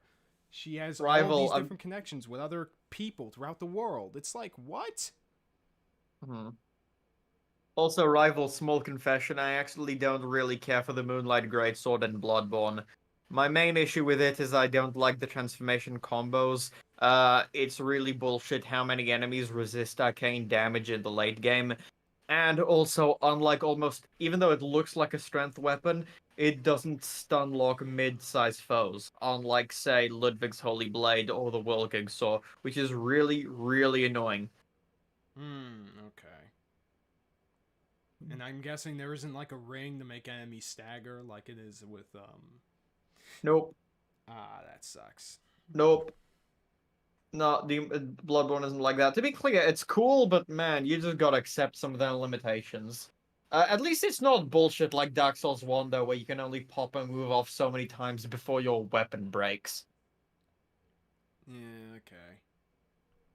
boring and flat. They need other characters to be able to bounce off of, preferably either an energetic youngster or a boisterous old guy. In this case, I once again bring up Heiter, as his cynical but cheeky attitude was a good contrast to Frieren's deadpan autism, in which case I have to once again reiterate just how much better the show would have been if he was the one accompanying her on her journey. This really shouldn't be the case because on paper, Fern sounds like she would be an excellent character. She's a war survivor who lost her parents at a young age and was forced to dedicate the majority of her childhood to learning magic to keep herself alive. Meanwhile, Frieren is a 1,000-year-old elf who spent 10 years fighting the Demon King and another 70 years traveling the land. The interactions between these two should be engaging as fuck, but instead all we see is them doing the most mundane bullshit imaginable, like cleaning up a beach. Oh yeah, let's ignore the interaction they had when it comes to like learning how to use magic in order to beat Qualm. Let's forget about the interaction at the very end of this episode. I'm pretty sure it's I feel so cold out. I feel so Fern... cold out right now. Okay, we're Fern. I feel so cold out right now. About what? Well, about what Rika said, because I dropped Violet Actually, Evergarden after you can- episode 1, precisely because I found the lead boring. Okay. But like you have the interaction that Fern and Frieren have at the end of this like story, where I think they're celebrating Fern's birthday, and she finally sees the point of doing all of these menial tasks for citizens every now and again, because you know the rewards for it, even though they're immaterial, they're like everlasting. You know, it's kind of about the journey. Oh my god, you know, that kind of shit. And you have all the cute moments between them because, yes, while Fern is a similar, I guess, archetype of a character to Frieren, she expresses that differently from her. Because she actually seems much more normal than Frieren does. And the comedy between them is often centered around that. I have to ask, Rival, what about the Dark Souls 3? Do you mean like the Moonlight Greatsword in Dark Souls 3, or just like the game as a whole?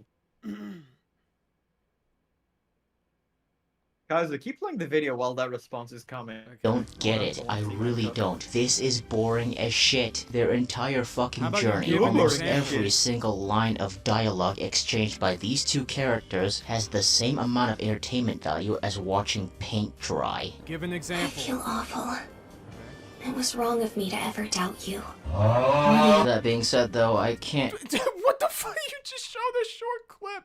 As if that's supposed to prove your point at all. That was like 10 seconds. What the fuck are you talking about? Oh yeah, whoa. Josh makes a really, really good point. Homie listed Oh, 2B yeah! as one of the good examples. Dude, how can you say that 2B, that Nier Automata, especially the anime, is better than or you're more entertained by this when 2B is the exact same kind of character archetype? Well, to be fair, he said balanced against bubbly characters, and she's next to 9S, but still. Okay, but Stark is in this anime. He shows up in like Yes. episode 5. Well, he has a German name, so he doesn't count.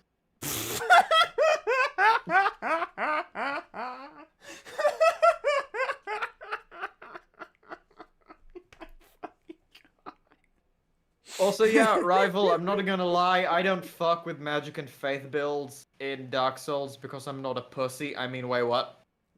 Okay, fun fact, I got Kaiser to play Demon Souls, Dark Souls 1, and Dark Souls 2, and he's like, okay, I want to do a faith build, and I want to do some magic shit, and I'm like, over my dead fucking body, you do those on the second playthrough. You will experience the game my way.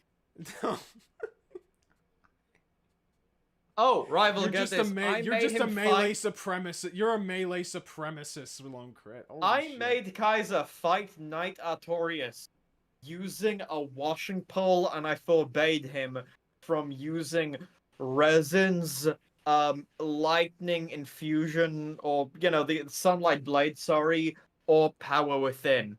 It was a long wait, fight. you allow power within. I think maybe I only allowed power within in the final stretch, or I said you can do power within, but you have to one-hand it. You did the right. Yeah, damn fucking straight. Damn straight. And also, no, you told me to two-hand it. Pretty sure. No, I think I told you to two-hand it if you do it without power within, but told you if you use power within, you should one-hand it. But I eventually let it slide towards the end. Well, either way, it was epic, and I did it. Yeah, it was epic. Like, to this day, I have played all the Soulsborne Kiro Ring games, and Artorias is still top 5 favorite fights. Be too mad about this, especially since it kinda significantly improves once a character named Stark enters the party. He's a fairly Yeah, it's almost like you should be a little bit patient or something. Curious. simplistic character, being Aizen's apprentice and taking on the role of the party's warrior. In any other story, I probably would have just written him off as just the goofy coward with a heart of gold, but since he's in this show, he's automatically the best character simply because of the fact that he expresses more than 2 emotions, besides a boring What? Oh my god, you're just yapping, dude. You're just yapping without providing any significant examples. I didn't help Kaiser with the bed of chaos. No, I just said, oh, good luck, buddy. Yeah, I did that one on my own. I always do. I think maybe I told. I always do the cheese when I redo it. The firebomb cheese. I'm like, fuck this. Oh my god. Hey Kaiser, remind me, when you fought Manus, the Father of the Abyss, did you use the silver talisman or did you not? I'm pretty sure I did. Yeah. Okay, that's fine. I'm pretty That's sure okay. you saw me beat him. I just don't remember. Okay, I've fought Manus many times. Yeah, but like, I don't know, man. This dude's just yapping and saying that the show is boring without explaining why. I don't know. I'm loving how much Soulsborne that- Kiro Ring we're getting in the chat. Soulsborne Kiro Ring. but it's still not the worst thing this anime does. I just can't do it. I can't take this shit no more, man. No, the worst development of this show is easily what happens in the second half of episode 4. Frieren and Fern, after meeting up with Aizen, go on a search for some old notes left behind by Frieren's master Flam. They find said notes in the body of some giant tree, and it's then that they learn about the land where souls gather, a place called Oriel? I don't fucking know. I gotta admit, I don't think I give a fuck. Apparently in the past, Flam Not had even gone that to hard this to read. so-called Yeah, and also, if you watch the dub, which you show clips from the dub, you should know how it's pronounced. I don't know, man. Like, what the fuck? Are you implying you shouldn't know how it's pronounced if you watch the sub? I mean, you should, but I can understand, like, maybe somebody might think, okay, maybe it's pronounced that way because of I don't know, the way the Japanese say it, and they might think, okay, it might be pronounced a little bit differently. But it's like, you watched the dub, we know you did. Why the fuck? It's just a dumb setup to a okay joke. Gathering souls and was able to get a chance to talk to her deceased comrades. Despite how wonderful this place sounds, it's located in the northernmost part of the continent, which is where the Demon King's castle currently is. Having been there in the past, Frieren's previously aimless journey now has a goal. From here onwards, she intends to make her way to Oriel in hopes that she can once again talk to Himmel, and when I say I got up from my chair out of frustration, I really mean it. Can you guess why? Because this pretty much spits in the face of everything the show was spending so much time endlessly showcasing just a few episodes ago. Remember, kids, if you ever made a mistake of taking your friends for granted, if you ever have any regrets in regards to relationships with people you've already lost, don't worry about it. You don't have to grow and learn to come to terms with it. You don't have to change your behavior by learning to cherish the time you have. Magic will just solve it for you. Easy solution. Correct interpretation of Frieren. Yeah, like, dude, Frieren cares about going to Ariel because she wants to actually tell Himmel personally how much she appreciates him. And that she loved him. Yes, and she wouldn't have done that if she didn't become aware of those feelings in the first place. And gosh, throughout the entire journey, she interacts with other characters who she learns to appreciate and cherish way more than she originally did. Or would have had, the impetus of the story didn't happen. Like, what the fuck are you talking about? You're taking such a freaking... Kaiser. It's fine, Kaiser. You don't need to pay attention to the show. Oh, you know what? Yeah, I should... Like, dude, what in the fuck? How can you follow Konosuba and not this? Unfucking Konosuba characters, on average, have bigger titties.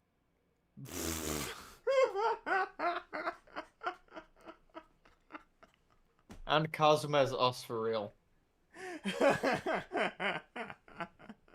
I will say this guy and I are alike in one respect, which is that Stark is also my favorite character in the show. Yeah, but he is just poo-pooing all over the other characters to make him look good. But, like, Stark is a good character on his own. He doesn't need to be like, he's the only one who's expressive in the show. Like, characters can be expressive in different ways. And I don't even have to provide examples because he isn't providing anything. Solutions all around. For a show that's supposedly trying to teach you about how fleeting and precious life is, giving Frieren a chance to talk to her dead friend is not what I call the best move in terms of writing. But no, 10 out of 10 masterpiece. Super fucking deep, everybody. What a goddamn joke. I mean, you can always just watch the videos and see why people feel that way, but... I mean, we're taking the time to watch your piece of shit, aren't we?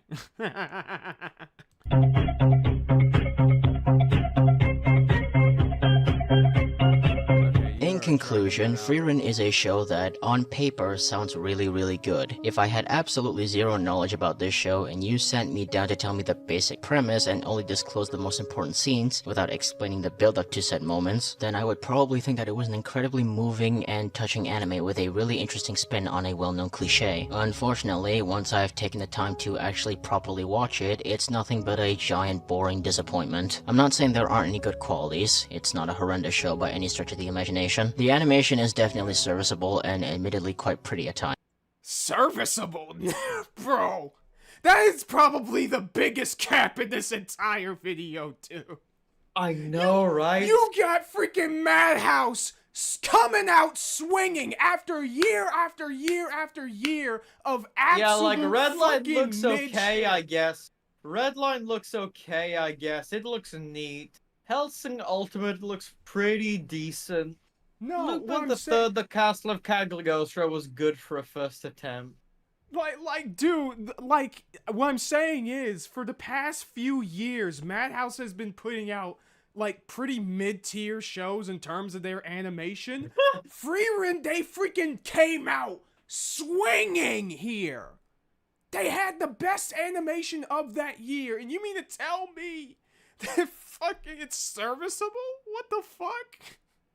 How much of I it? love what Magician of D said. Look, Oh, you have to understand. So bad because I never learned how to read.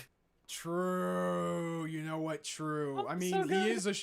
I mean, listen, he is a Shonen fan, and those guys are prolific in bad reading comprehension.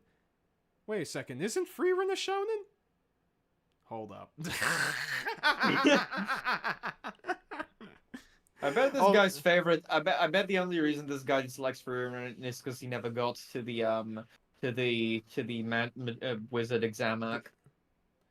I mean, yeah, I guess, but it's like. Best arc in the show, just like Hunter x Hunter for real. Oh my god. Okay. Very bad until then, but then it got good. Like, I'm not gonna completely, like, Flanderize this dude. If he doesn't like the show, that's fine. Whatever. It's okay. But he's not doing a But very he doesn't good have job. to be such a media illiterate shithead about it. Yes. Yeah. Oh god, I'm being so mean. I'm being one of the mean girls. Dude, you're being so fucking salty during this whole thing. Holy shit.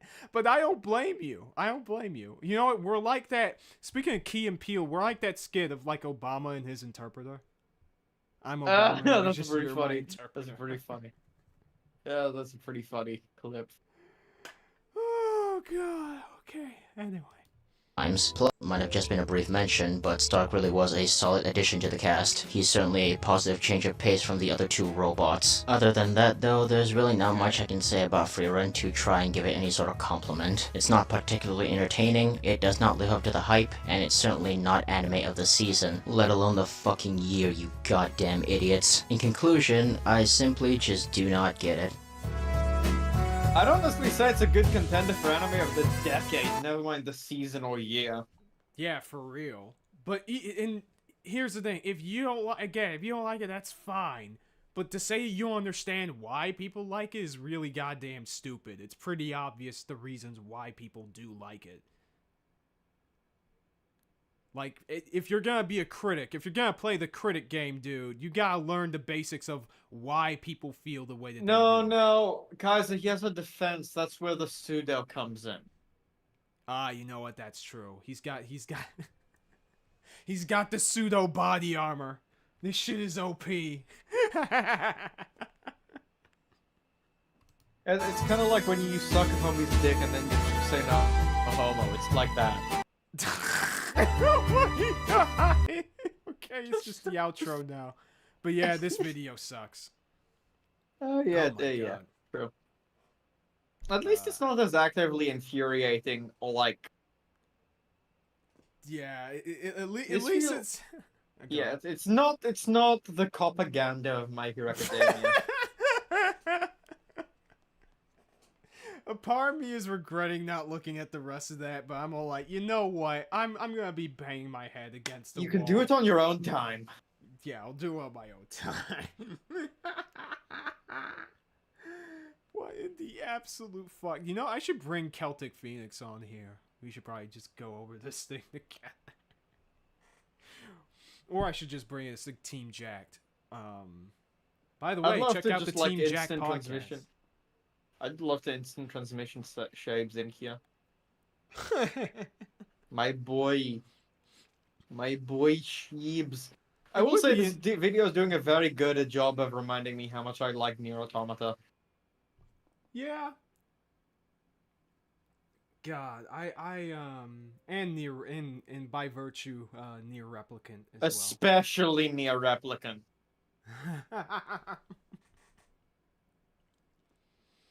well. Okay, so we have been going for 2 hours now.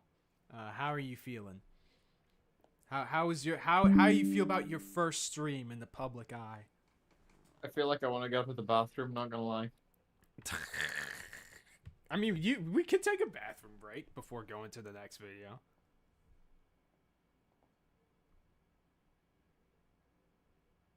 Hello?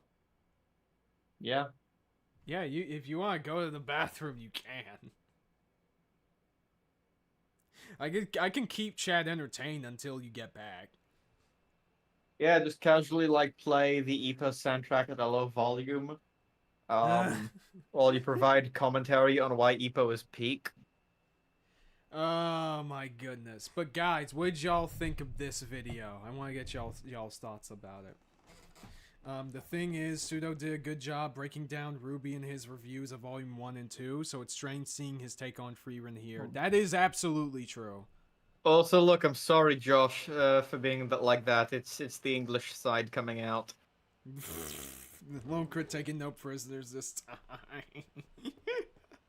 Well, guess we're all going to suffer on the next Team Jack stream. I mean, I'm pretty sure we're still talking about Unicorns of Balinor next stream. Probably the worst book I ever, had to get sat down and talked about that isn't anything by E.L. James. Let's see. Kai. Mid is charitable. Yeah, that is so fucking charitable. Man said for what did brother do decently exactly? Editing? I mean, okay. That is probably the only engaging. It's an acceptable looking video.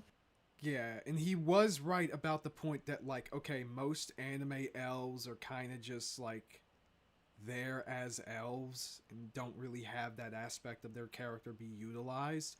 I can agree with that as far as my experience goes anyways. But everything else in the video is wrong, and I can understand it. I would understand it way better. But he doesn't provide any examples. He doesn't actually explain why this is bad. He just says that it is, or that it just didn't really do anything for him. Which if that's all it amounts to, then I'm not sure why you would need a whole video for that. I don't know. Yeah. Man. And actually, also just since we have so many, it is kind of cringe. That not gonna lie. Yeah, by the way, since we have so many Brits in the chat, maybe Kaiser should just play clips of the Mighty Boosh while I use the restroom. Maybe. I haven't seen much Just of it, saying. so... Just saying. Okay, I'll do Yeah, that. actually, You unironically do that. Yeah, cool. You I'll go do that. Goodbye, brother. Goodbye. I'll see you on the other side. I'll see when I see you again. I'll see you after you've played the Dark Souls 3. I mean, wait, what? Oh my god, Lonecrit. I played 2 games that you want me to play, and I haven't played any of the stuff that CBF wanted me to yet.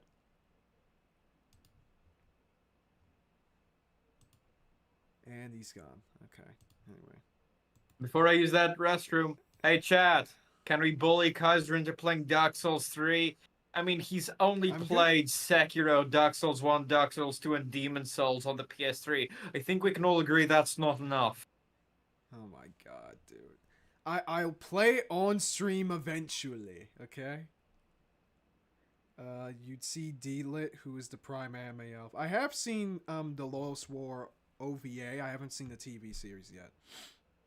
Now, that show is a little bit boring because, it has some really good set design, some character moments that are good, but there isn't really a whole lot that the characters do that are very entertaining most of the time. And keep in mind, there's only one Kudere in the cast. So, I don't know what that says about me, but complete this set. To the world of the magic. Cool your jets.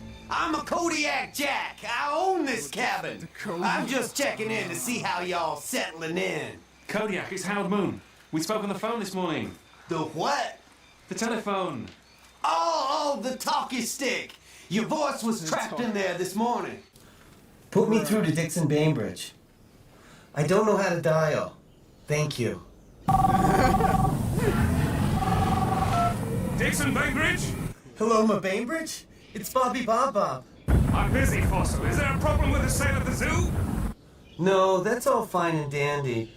But Howard's been asking questions about Tommy. Now you listen. If you catch moods... What's the worst anime? Do what we did last time. What's the worst anime / manga ending you've seen this year? I'm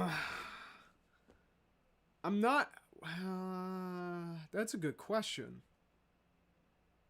That is a damn good question. Like, I wouldn't say... I have mixed feelings about My Hero's ending, but I wouldn't call it bad, definitely. It's not bad. But, like... I haven't seen a whole lot of anime recently that have had bad endings, so I guess count myself lucky there, from that standpoint. Fucking, what's the word? I think the worst ending to any show that I've seen in a while is, actually, no. That's... I think one of the worst shows in general that I've seen in a while is Fate Unlimited Blade Works. Like, that one is fucking terrible. That show is absolutely fucking terrible. Bad writing, bad script. And the ending is all kinds of bullshit. Do you mean a bad anime from a bad anime or a good anime with a bad ending? I mean, it could... I guess it could be either. Oshinoko. I mean, I heard that the ending to that series is kind of bad. So, there is that, I guess. I haven't watched Oshinoko, so I have no idea whether or not that's the case. JJK's manga ending? I thought the manga ending was good. Back. Like, I feel, granted, it's a little bit anticlimactic, but I think in general the ending is alright. By the way, Kaiser, I was wearing wireless headphones, so while I was away, I heard a very pleasant surprise. The beautiful echoes of Matt Berry's interesting voice. Okay. Also, did you know that Fate Stay Night currently on Steam is like $25 or something? Just saying. Wait, for real? Yeah, dude, it's on sale right now. Also, yeah, Rival. Thank you should still get it. Also, yeah, Rival. Thanks for the encouragement. Taste, culture. Look, I promised I will probably play Dark Souls 3 on stream in like a couple of weeks. Okay. Thank you. But I need to get some stuff done first. Like, first off, I need to work on this new video that I'm working on. Okay. The Netflix Gundam ending is awful. Oh yeah, I've seen the Netflix Gundam show that they made. Requiem for Vengeance. It's pretty kind of not great. I actually had a great time with that by not watching it. Like, there are some aspects that are good, and I think parts of the ending were good. It's just I barely cared all that much for the characters. And the dialogue was bad, and the voice acting was bad, and the animation was not great. Ride in a pickup truck and beat up midgets? No! Not him in there! The place is crawling with wolves and be dead by dawn. Just out of Oh context. yeah, right. Good day, sir. You wearing any pants? I said good day, sir. That is a legend. Come on, Howard. I mean, I think you're going about it all the wrong way with Gideon. What do you mean? Noel Fielding. Well, you know, I mean, you Beautiful, ask her out, she beautiful says man. no, and what do you do about it? Hang about her garden all night, weeping into her fish pond. How do you know about that? How do I know? It's in all the papers. Man kills koi carp with human tears, pages 4 to 44. They interviewed one of the carp and everything. He was furious. Oh, it's all salty. I'm fresh water. What the fuck? Beautiful view, huh? Oh, yeah. You know, when I see a view like that, I'm always aware of the terrifying insignificance of mankind, and yet at the same time, the irrevocable connection that we all have with the universe. You know what I think about? All the tiny animal penises all over. Our turnip shipment arrived 25 minutes late, so consequently, there will be no turnips for lunch. Check this out. Also, the MC says she's going to stop the war by joining Xeon remnants who want to carry on the war. Yeah, that was kind of dumb. You would think, given the ending, that she would just want to step away from combat. or I guess like find a place for like people who were part of the war that don't want to be part of it anymore to like kind of just come together and just escape from the conflict. Like you would think she would want to do that, but I guess not.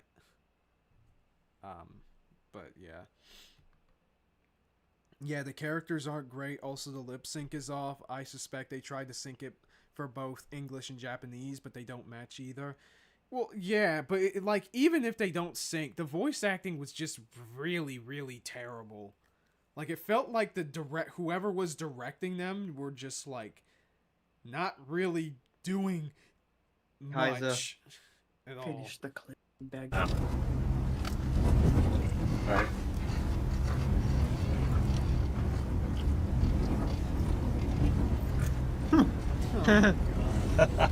That's how was it. And technically, you're not a peeping Tom if it's one of your relatives. Mortino. What the fuck, brother?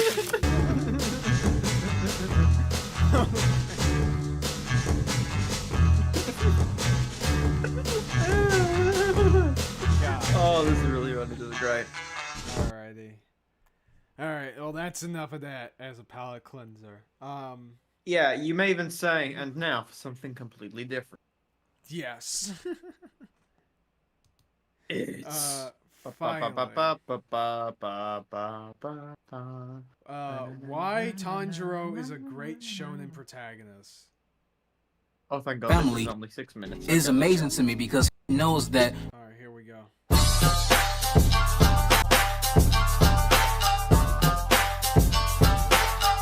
Can we have less weaving music,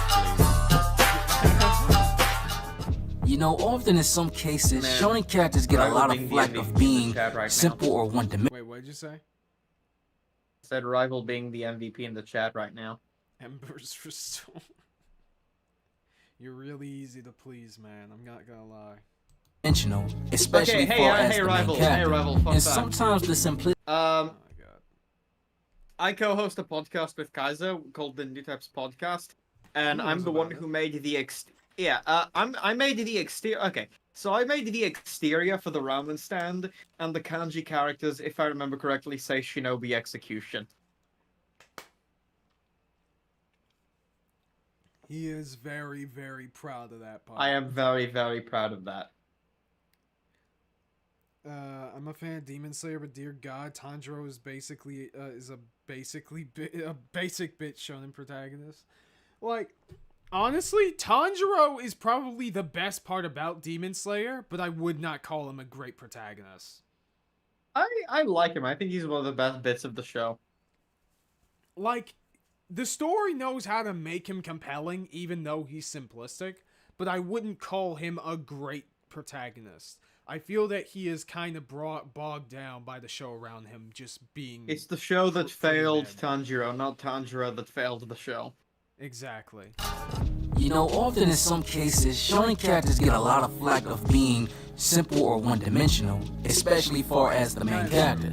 And sometimes the simplicity of the main characters can make them unique. Luffy in One Piece is an example of that. He's simple, yet unique. And what makes me really like Luffy is his journey and what he does on his journey. Same thing for Asta. Asta wants to be the Wizard King, but he doesn't want to be the Wizard King just to prove everybody wrong. He wants to be the Wizard King to stop discrimination and prejudice in his nation. Him wanting to be a king of something. We've seen it all before, right? But what makes him unique is the message that he's trying to send. Simple, but it's awesome to me. But lately, I've been reading and watching Demon Slayer, and don't worry, I won't. I mean, shit. At least he's got good taste, you know. He's in the Black Clover, so he's good in my book.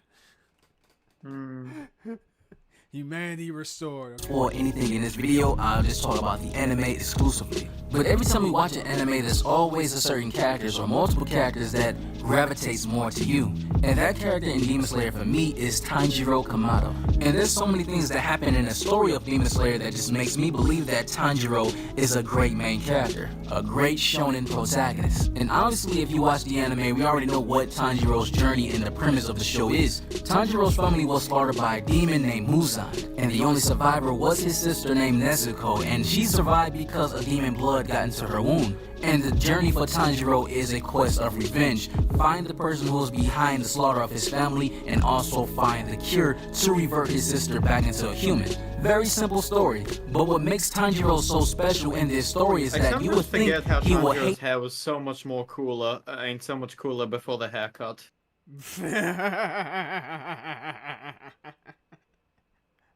I mean, I imagine the haircut happened because it's like easier to draw.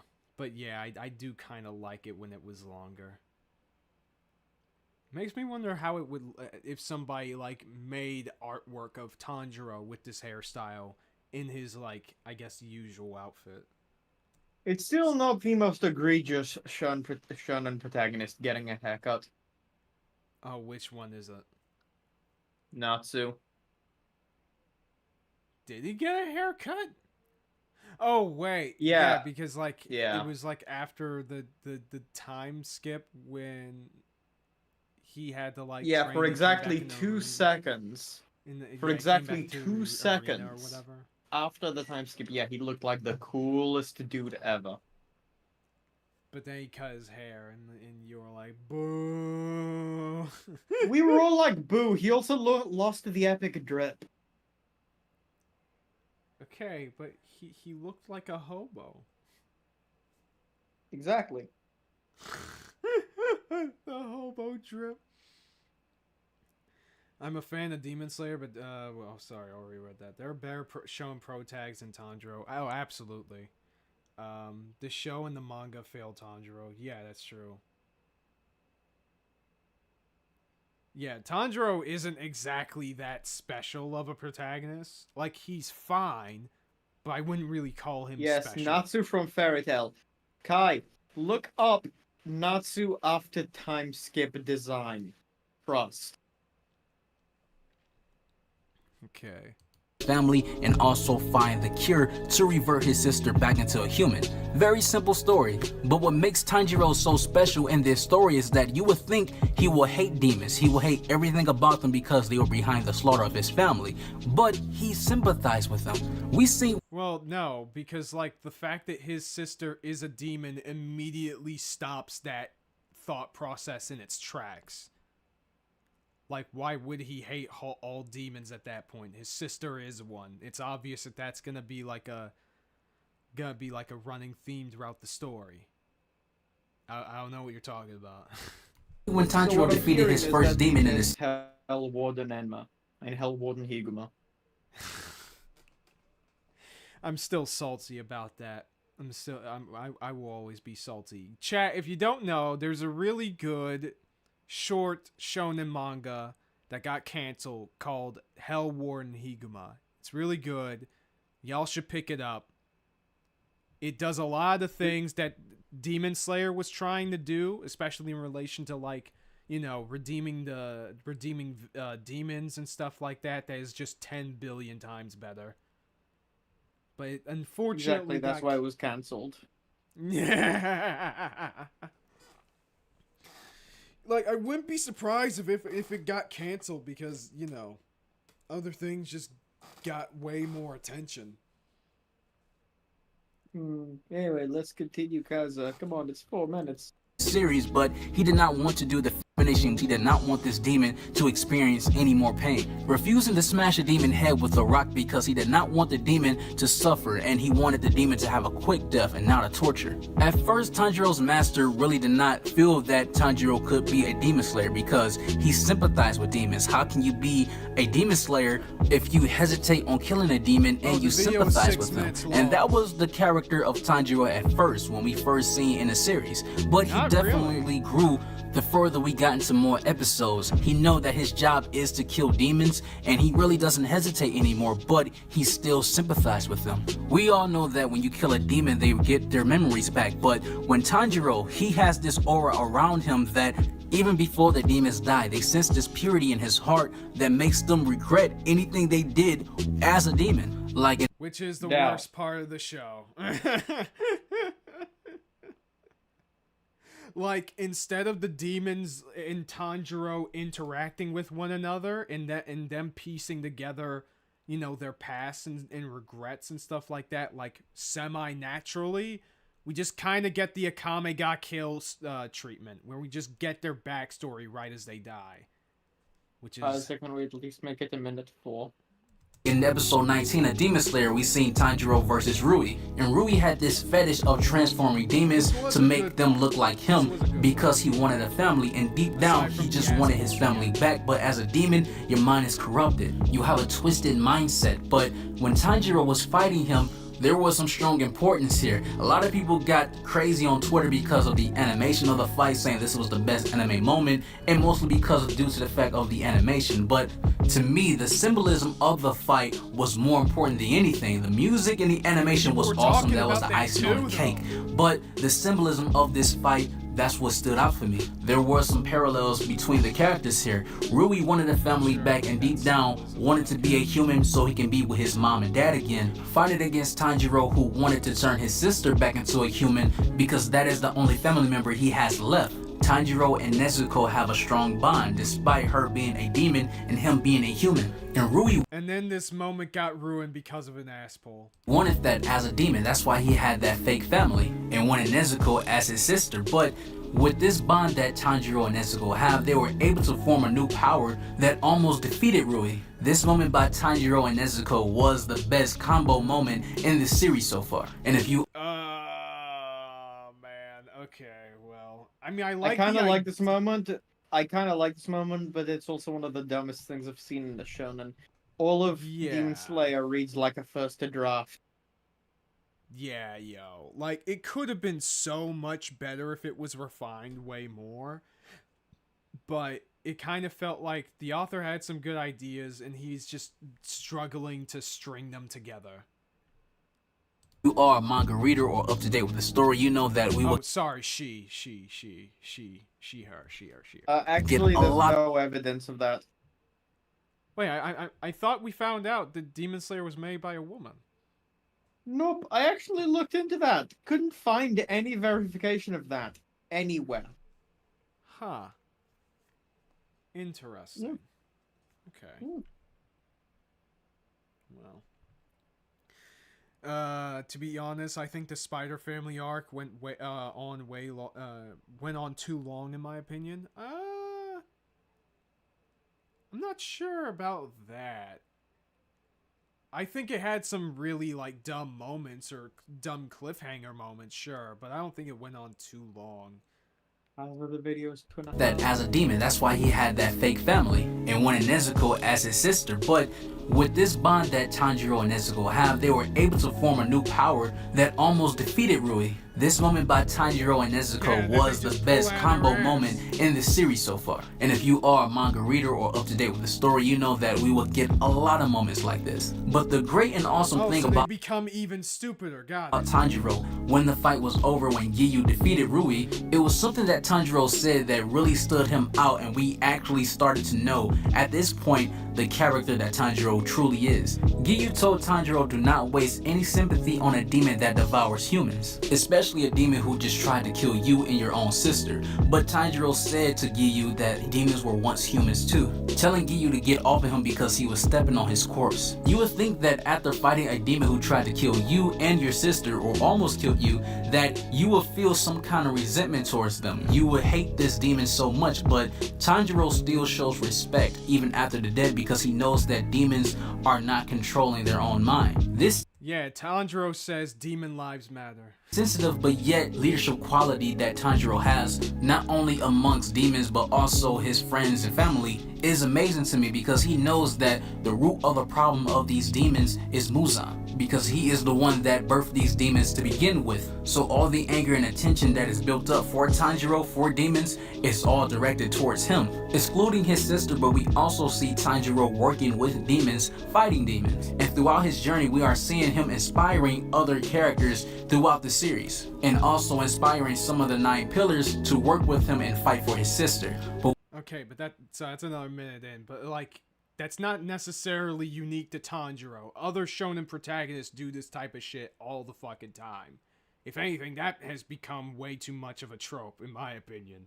But like, other shows do the same exact thing all the time. Now, I will say, the way that they do it with Tanjiro is good, mainly because of the dialogue and his what was it? His particular like expressions and the directing in the scenes where he conveys those Rika, wait, Rika, I'm actually gonna disagree with that one. I don't think they have a sibling relationship. Oh yeah, me neither. I think Nezuko is a glorified baby that the show has as much sentience in any given scene as the show decides she has at that moment. I view her as something akin to a glorified prop. Yeah, she's The kind show of a says, walking, talking. try here, act like baby here, act like adult here.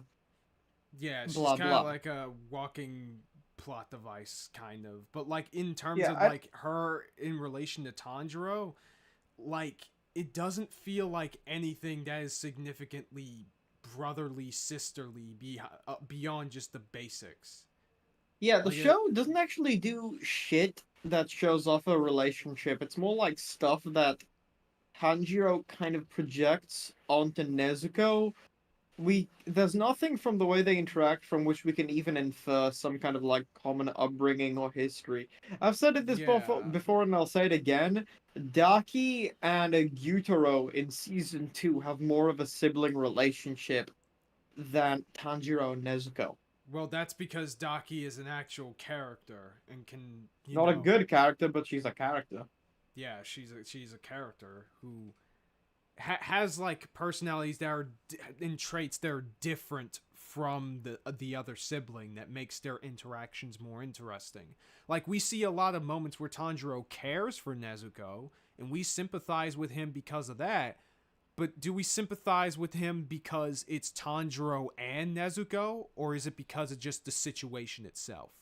Ask yourself that question.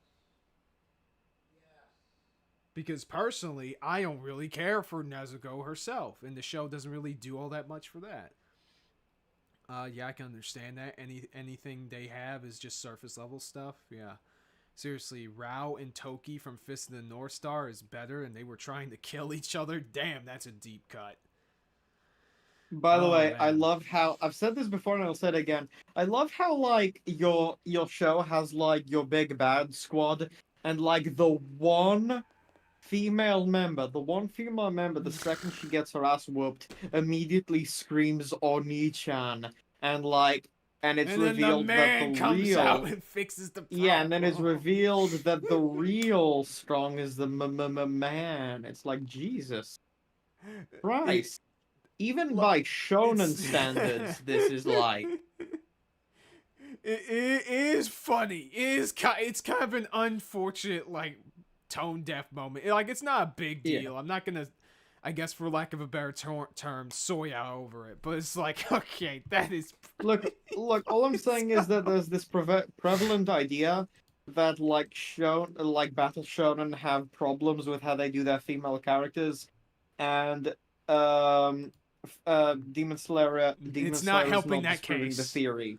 No, in fact, I'd say it's worse than all of the big three in this regard. Damn, really? Holy shit. Yeah, by a country mile. Well, Hime is at least a fucking character. I mean, that is true, but then again, you have, like, the insect Hashira chick, who I'm guessing gets more character later. Pretty sure people said, okay, she's cool. Dog, it's been 2 seasons and a movie. Stop making excuses for the show. Excuse me for being... The only good female character in, like, 2 seasons and a movie is Shinobu. Yeah, that's who I was talking about, Shinobu, yeah. And she only and even then, she's like, not obscene or so. And even then, she's not that good. Her main attribute is not being bad. And kind of being mysterious, I guess. But yeah, in another show, she then again, I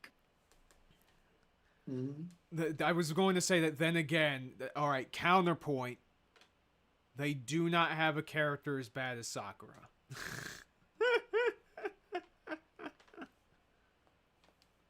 haven't seen enough Naruto to make a call on that. I feel like any amount of Naruto is a good enough assessment there. Okay. I don't know. She's annoying. I wouldn't call her bad. She's pretty bad. She's pretty bad. Anyway, we finished the video. Less than a minute left. Let's go. Wrote that he may be a simple shonen protagonist, even as it may, but there is some uniqueness about his character. He's not a typical shonen character that just moved by the story and environment around him. He literally what shonen character even qualifies? Moves the story. Tanjiro is impactful, and that is why to me Tanjiro is a great shonen protagonist. So with that being said, if you enjoyed this Demon Slayer content, this is something new to the channel. I never talked about Demon Slayer before. Alright, I guess that's enough of that. This video is okay. Yeah, relative to the other ones at least. At least he explains like why he likes him and shows it, and tells us an example. It's a basic video about his thoughts, but it's like... Look, it's overstated, but I'm not gonna pretend I don't talk about, like, say, Akane from Akane Banashi the same way this guy talks about Tanjiro. Yeah, and he's not being a pretentious asshole about it, which puts him way past the other videos by a country mile. So, what's his dude's name? J Cloud's Anime Talk, you get the W for this stream, okay? Hold on, let me get the soundboard. Yeah, like, this is like a super basic take, but I'm not gonna lie, I'm not gonna pretend I don't talk like this guy about other things. So I feel like, let's give him a hand, chat. If I call this basic as shit, I'm gonna be a hypocrite. Yeah, let's give him a hand, chat. Let's go. Alrighty. Let me see. Do you want to just shoot the shit for a little bit more, or do you think this is a good place to stop? Well, I'm thinking this is a good enough place to stop. Yeah, okay. Let me read a bit more of the chat. Sakura is like if Yamcha was a girl and the story tried taking her serious without giving her anything to do. Dude, she's even worse than that. That's an insult to Yamcha. And I guess, hot take. I think making Yamcha into a joke and the way they treat him and Z is low-key kind of sort of character assassination. Like, low-key. Like, not to say that he shouldn't be a comedic character, obviously so. I'm just saying that getting Bulma and Vegeta together kind of involves some vague assassination of his character on his part. Because beforehand, he had very little signs that he would actually, like, cheat on Bulma or do anything like that. At least he didn't mention the U.S. government. Yeah, that is true. He didn't do that. Yeah, like... This video was basic as fuck, but at least it wasn't like brain rot. Are you going to cover the other videos in the community tab that you haven't covered? I mean, there weren't really other like videos that people requested of me.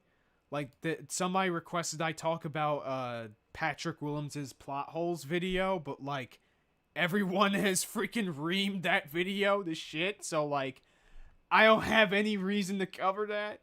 I think someone requested, maybe not in the community tab, but somebody requested me to talk about neuralities. But, like, everybody's reamed that too. Count me out. I'm out. I'm not doing it, Lonecrit. Dude, for context, dude, you know what the best part? Okay, so me, Lonecrit, and a friend of ours, Hannah, who on YouTube is named Hanalysis, we're group watching Neuralities' video about Isekai together. And we literally got to the part where she was talking shit about ReZero. And keep in mind, Hannah loves ReZero. Lonecrit doesn't. And they were both like, what the fuck is this bitch talking about?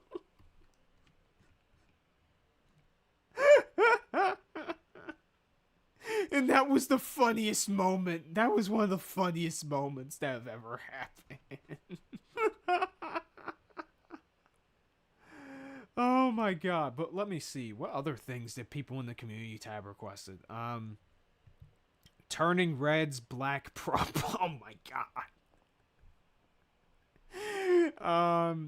Yeah, I guess I didn't cover that one. I think I brought it up when it was fresh, but ASK airs video on modern cartoon reboots. Maybe. Night Hunter requests I talk about a High Top Films video, but I barely watch superhero movies. Dimitri Monroe video.